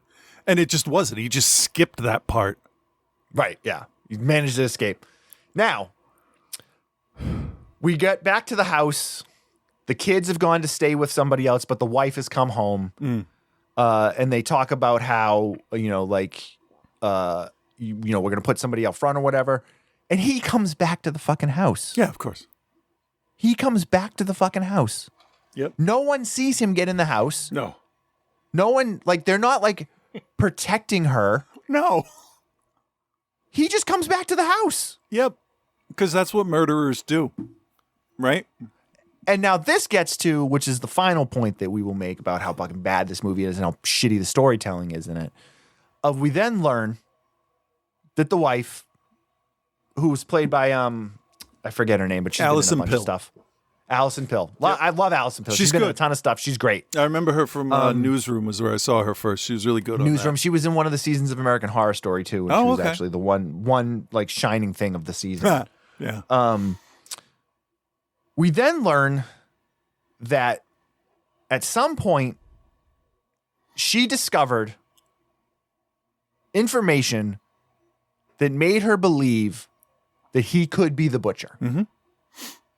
Which now, again, as you had said earlier, and why I wanted to hide this to the end for anyone that hadn't seen this movie, you had said that, she basically is the one that helped them set up the entire trap at the concert. She didn't, we're not given full information. It could have been like an anonymous tip or something, but she had an inkling for some reason that it could be him. So she called in something. But in hindsight, if I'm assuming that she had to talk to somebody. Yeah. They would have been like, well, who's your husband? Yeah. Or at least have been able to find that out somehow. Yeah. You'd somehow. think. Which when as soon as you start to think of it, the entire sweater comes unraveled, because that means that at some point, somebody somewhere would have had to have known that she made that phone call and that she thought her husband was somewhat potentially involved. Or maybe she didn't think he was involved, but at least made a point to question it. Right. And nobody followed up on it. Well, they did. They set a trap with 20,000 innocent people in the way. Right. This movie. Yeah. This fucking movie is some of, if not the worst storytelling I have ever seen in my life. Yeah. Let me, I forgot what I was going to ask you. I don't know. Storytelling, information. I don't know. If it pops back in my head, I'll. Do you want a grade? Oh, boy. It's like he let his daughter write the movie, too. And this movie was made to be a showcase for her. Yeah, because she wrote the songs while he was writing the script. And there's full live performances of her performing these songs. There doesn't need to be. No. In the full fucking 45 minutes or so that they're at the concert, she performs at least 3 full songs. And probably another 2 or 3 half songs. Yep. And then 1 or 2 where we see her perform for 20, 30 seconds. Yeah. Oh, I remember. 2 things. He can't get through the door to the bathroom, right? Right. What's his job? It's firefighter. Yeah. Can't kick down a door even though he's a firefighter. They should know how to do that. Also, he's a maniacal serial killer. Yeah, which gives him psycho strength. Gives him all kinds of options of things that could have been done to be like, okay, I get it. You know what? You know what's a good trap to set? Maybe light a building on fire, like a shed out in the middle of nowhere in somebody's field where it can't hurt anything, right? And then you have cops. You can have cops there, and it won't be suspicious at all because they could get there before the fire department. And then when he gets out of the fucking fire truck, arrest him. Or maybe you go to the firehouse and start questioning all of the firefighters. Yeah. And then you key in on him. Yeah. When you get to him. So that it's not like, oh, there was a fire. We just had some questions. We think it might be arson. We had some questions about some stuff at the fire.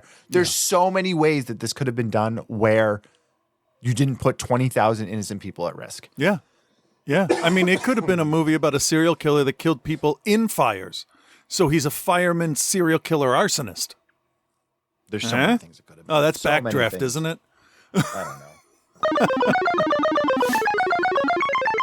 I know the answer to all of these questions, but I'm going to ask them anyway. Christopher, do you recommend and what is your grade for Trapalamalan? Definitively, I do not recommend. This is a no. Don't watch this. Watch the pitch meeting discussion of this. The Screen Rant one, yeah, it's really funny. That's fine. Don't watch this. After it was over, and usually my wife will sit there and do whatever she's doing on her iPad or knitting or crocheting or whatever she's doing, and she actually joined in with me yelling at the movie. That's how bad it was. She got involved. Yeah. And after it, I turned to her and I said, that's the worst movie I think I have seen in a very long... I said, this movie is worse than that stupid witch one that we watched a few weeks back. Yeah. This is... Because the money that went into this is just like... From somebody with his caliber of,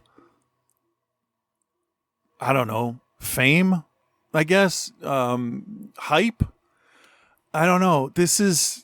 Because he can make a good movie. We've seen him make a number of really good films. Yeah. Yeah, I don't get it. I don't understand how somebody can be so consistently unreliable. So consistently inconsistent. Yeah. I am never, except at the end of the year, going to talk about this movie again, except as an example of the worst shit put on screen with a big budget, because I'm not going to watch the second Joker movie. And it's an F. This is awful. This is an insult to moviegoers. Like movie viewers. Every year you hear them saying, well, people are getting more sophisticated as movie watchers, and that's why we have A24 now, because we want some sophistication in our stuff. We want it to be a little bit of a thinker. And when you get what's essentially a direct-to-video 1986 title shot on a VHS tape,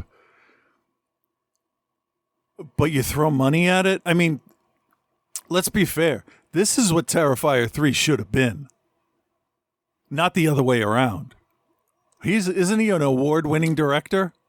Like, he absolutely should have been able to knock out a fucking bottle episode and have no issue. But he fucked this up in ways I didn't think were possible.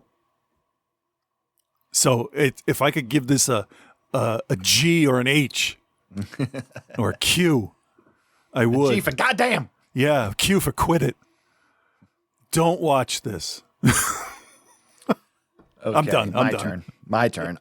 It's weird because part of me almost wants to give it that recommend of like, you can't believe how inept this is. Right. Like you can't imagine how like weird and bizarre the interactions are, and just how like outside of reality this film seems to live. Mm-hmm. But it's so bad, and I don't know what the exact budget was, but there's the $25-30 million easy went into this just because of the caliber of equipment used and all that stuff.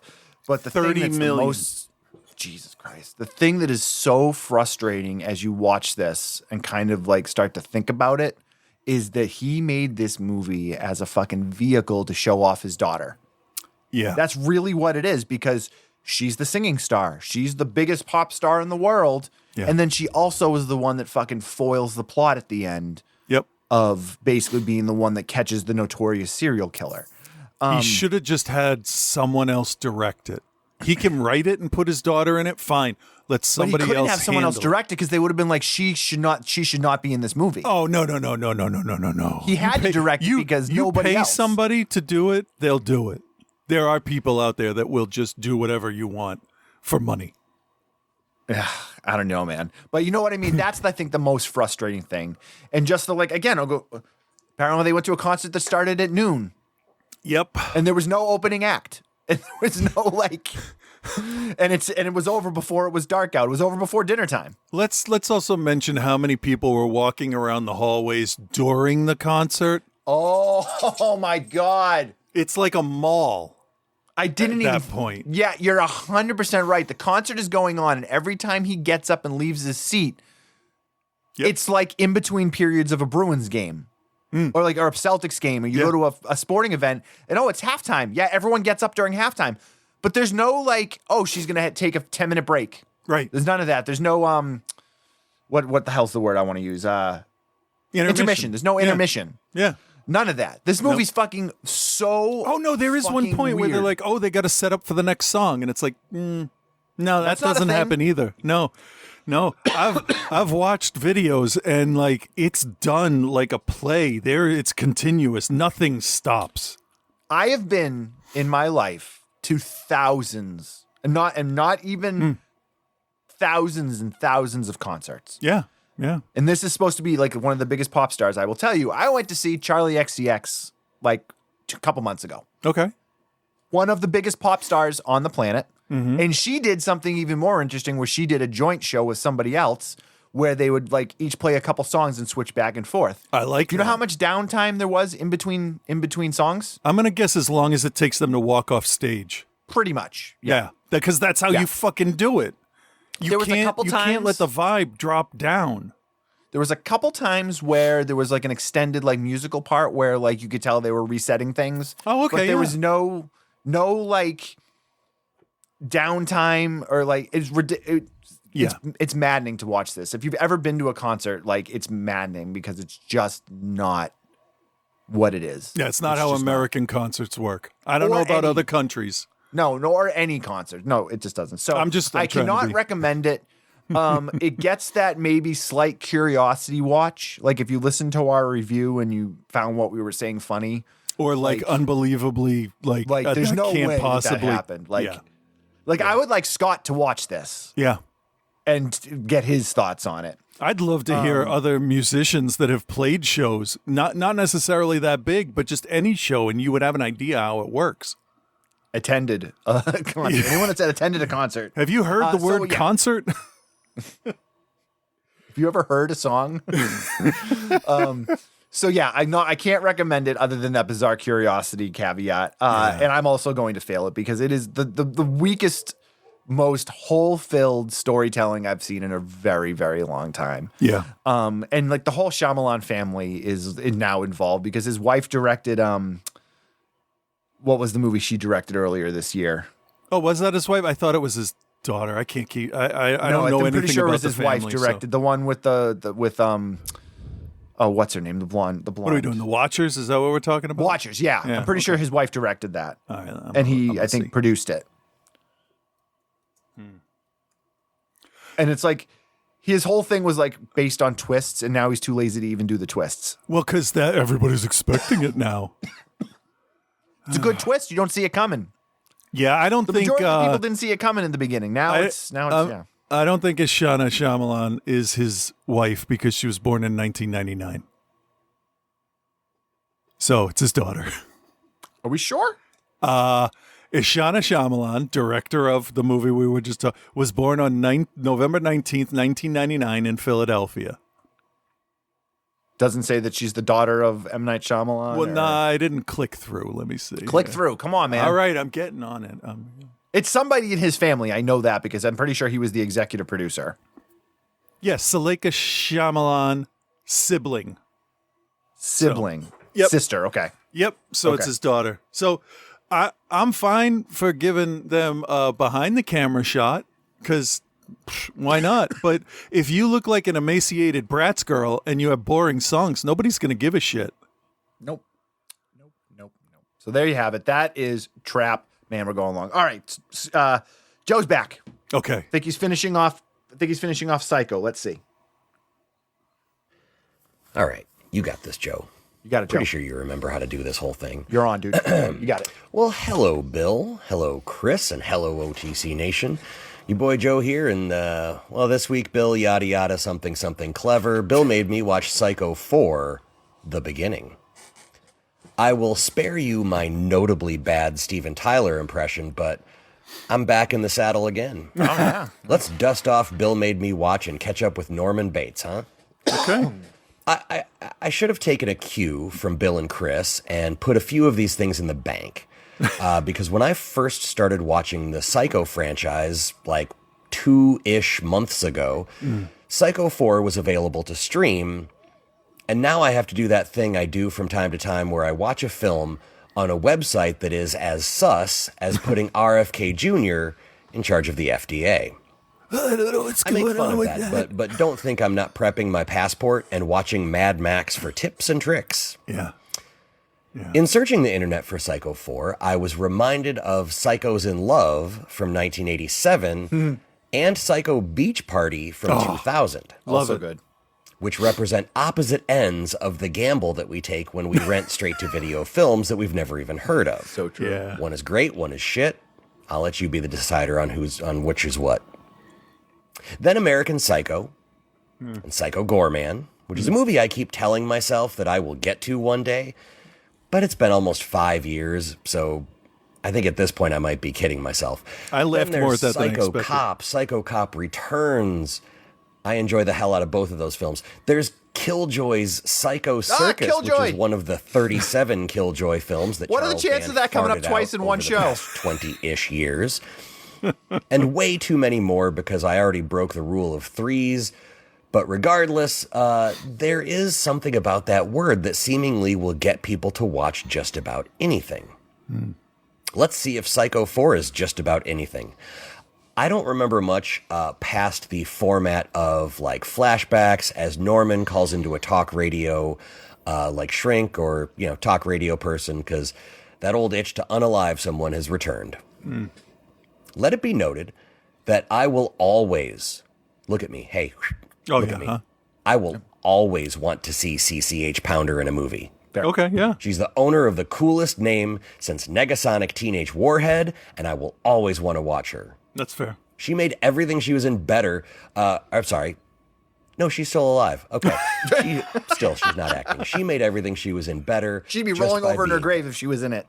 Now, in this movie, it's not helping that I'm trying to not smoke as much these days. And in every single scene, she's taking a drag off of a cigarette and just reveling in it. Just really sitting back and enjoying it. Like this movie was called Psycho 4, Welcome to Flavor Country, presented by Philip Morris.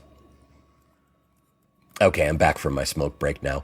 And like most movies Bill has made me watch, there is one small part that I'm obsessing over during the entire rest of the film. Bear with me as I rant.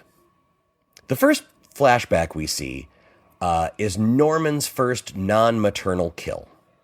Norman is played by a young Henry Thomas, who does a masterful impression of Anthony Perkins from the original film.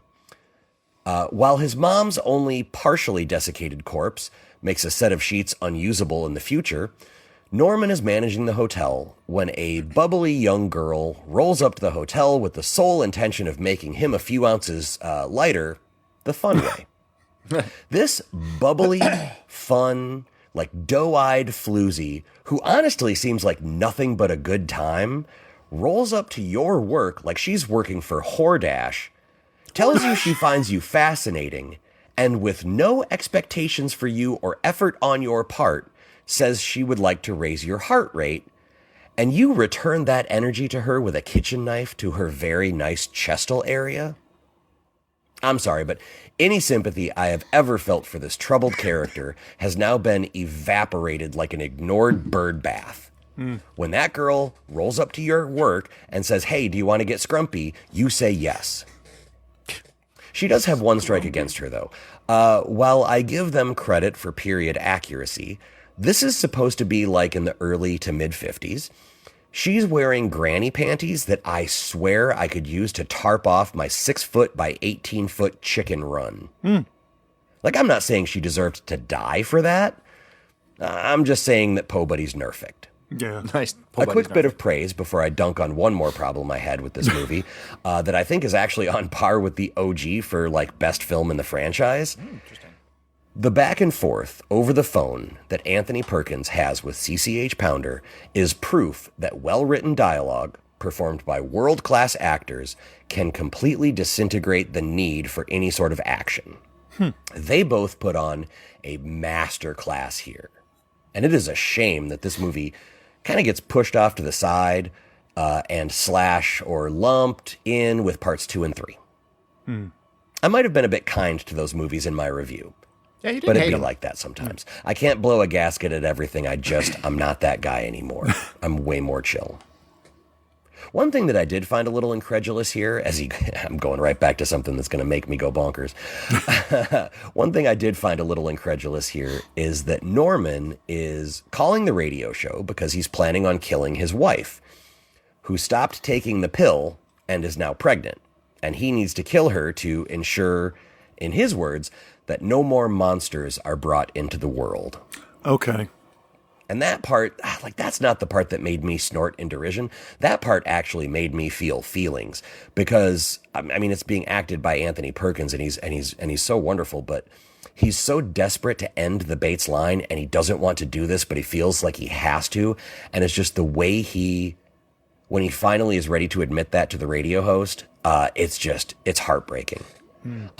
The part that did it is that his wife was his psychiatrist at the mental institution. Let that sink in for a minute. I get that people occasionally fall for people who are dangerous to their own mental health and or physical well-being.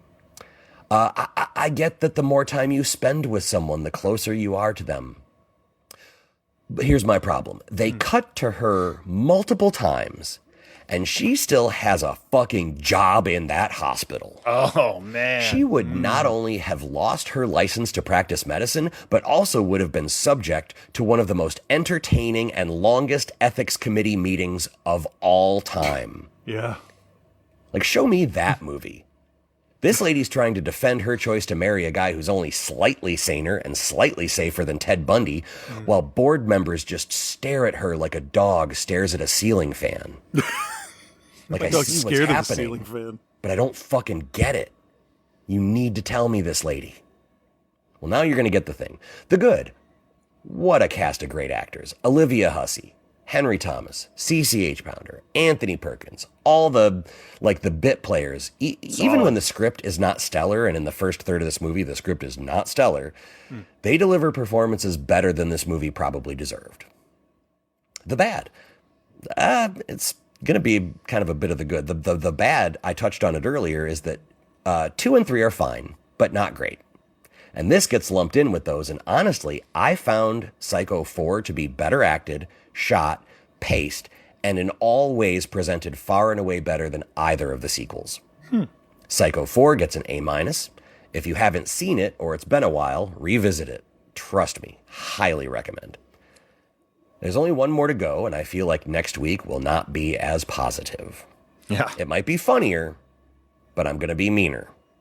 I'll be back next week with the Vince Vaughn, Gus Van Sant remake from 1998 of the original Psycho. Until then, be good, everyone. Good luck with that nightmare. I was seriously sitting here thinking, I don't remember there being a Psycho 5. There isn't. Hey, I got a question, and I know is not the time for it, but it has to do with concerts, so I'm gonna forget. Okay. If there's a concert at the Garden, can you get to the merch table without a ticket? No. unless they have a merch table set up outside. That's what Which sometimes they do that. Okay. All right. Because I was going to get tickets for Ghost for me and the kids when they come in July. And I went with the second least expensive, and it was going to be like $675. Yeah. Tickets for concerts are outrageous now. Yeah. Yeah. And I like them, but I have other things I could spend $600 on. So if I can, I'm just going to walk over and get a shirt for the kids. That's it. They may have Charlie XCX had a merch stand set up outside of the thing, so like people could buy merch and then go put it in the car or whatever. Nice. Not all shows do that. I was thinking maybe I could just put on all my Ghostbusters stuff and show up and go, all right, what the fuck's going on here? Get it, Ghost. And if you were in an M. Night Shyamalan movie, they'd be like, oh, here, come inside and fix things for us. Yes. Whereas do you need to kill this guy? You need to trap this guy? In real life, they would be like, you should leave before we arrest you. Yeah, they'd go, haha, funny, fuck off. Right. Speaking of fucking off,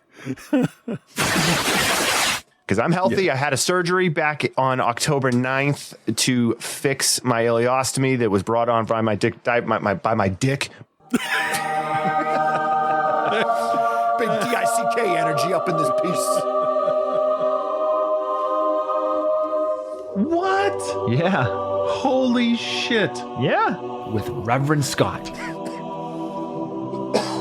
Excuse me. Tarantulanch.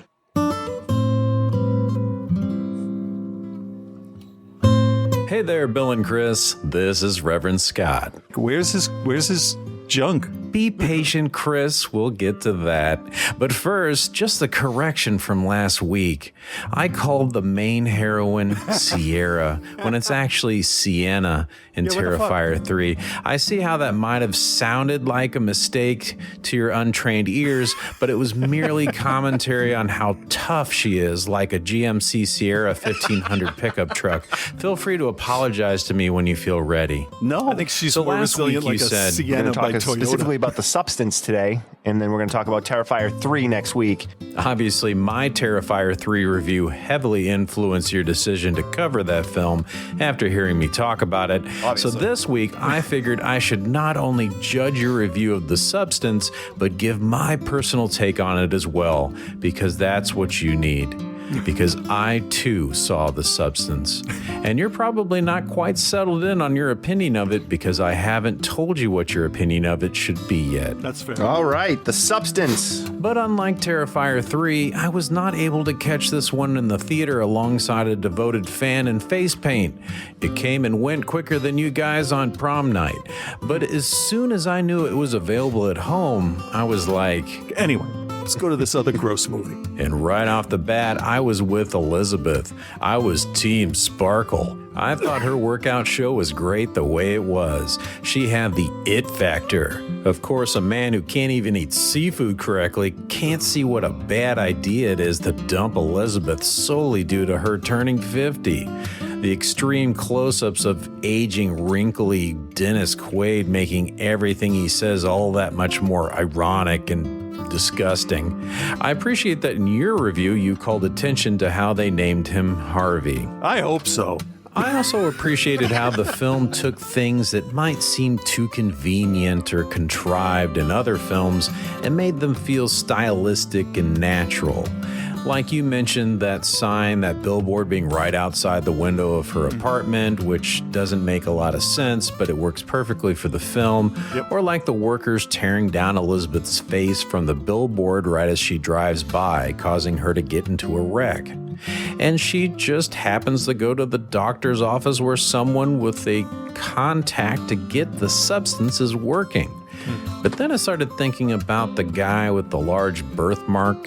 When we meet his older self, he's significantly older, and his young self is in a doctor's office and has something to hand out to get in contact for the substance. Elizabeth was never given anything to pass on to get new potential users for it. So maybe this guy is in on it, created it, just works for the company or something. I don't know. She doesn't seem to pay any money for it either. That was one thing I noticed. There's no like payment or like.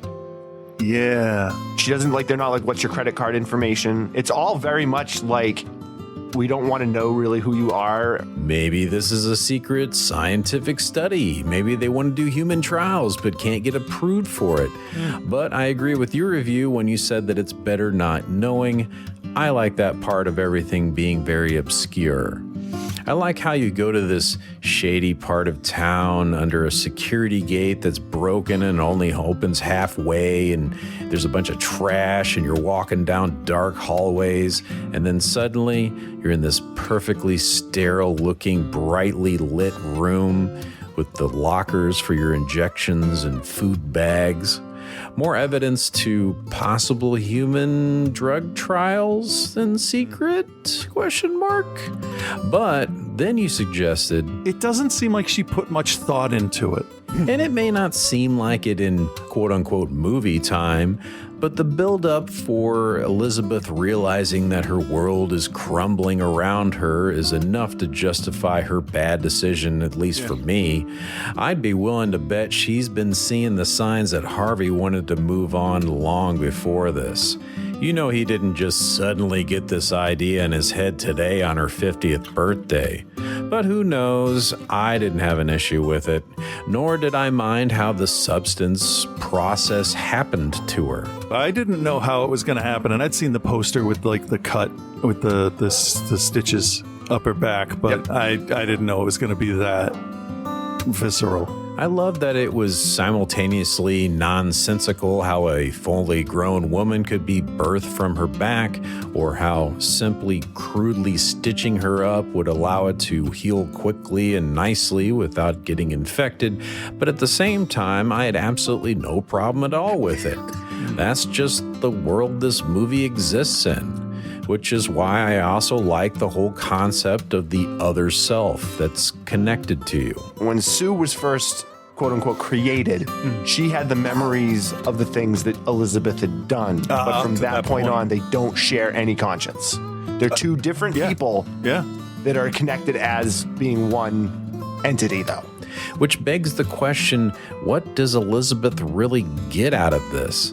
Besides the money Sue makes, I suppose, but she didn't really seem hurting for money anyway. She never experiences anything Sue is doing. It's like the idea of a teleporter that may in theory create a new version of you on the other side that is identical to you and continues on as your old self is evaporated. I think Elizabeth thinks she would get to experience both lives. Maybe, but then found out quickly that it's not like that at all and just fell into a deep depression. I don't know. Or maybe it was just unclear to her and all she thought about was being younger and better. All I know is that everyone in this left their shame at the door. Demi Moore, Dennis Quaid both embraced this film in every way, no matter how unflattering it made them look. They saw the bigger picture here and must have known how great this movie would look, how well it would be put together, and how committed everyone would be to doing it well. Even if it meant being naked for half the film. In the grand scheme of things, it is really not that big a deal. And Margaret Qualley, however you say her name, she absolutely killed this. She generally never looked unflattering, and that's an understatement. Well, up until she did. Regardless, this film really stuck with me. I get what Bill was saying about the film being a little bit too long near the end, but to be honest, I'd never really thought about it once while watching this personally, so that makes Bill wrong. Shit. I highly recommend The Substance, and I give it an A. And your review, despite its many imperfections, gets an A as well. Oh, I thank you. Oh, and by the way, I saw Trap also. Oh, good. It was a great commercial for M. Night Shyamalan's daughter's new album. Other than that, I'm out of here. Peace and love, guys.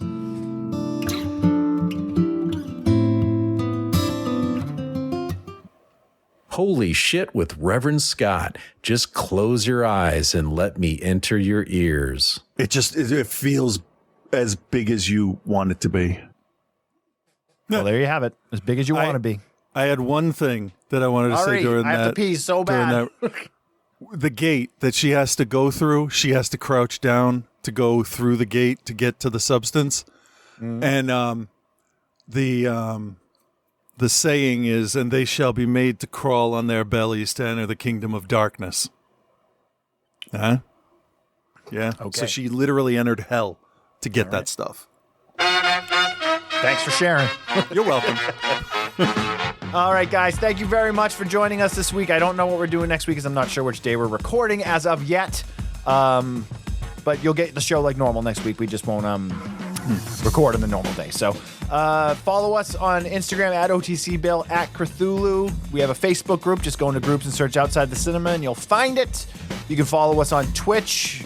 Again, just search Outside the Cinema. I think it's twitch.tv/Outside the Cinema. Yeah, that's it. Yeah. That's it. Sounds good. So everyone have a good week. We'll talk to you soon. Bye-bye.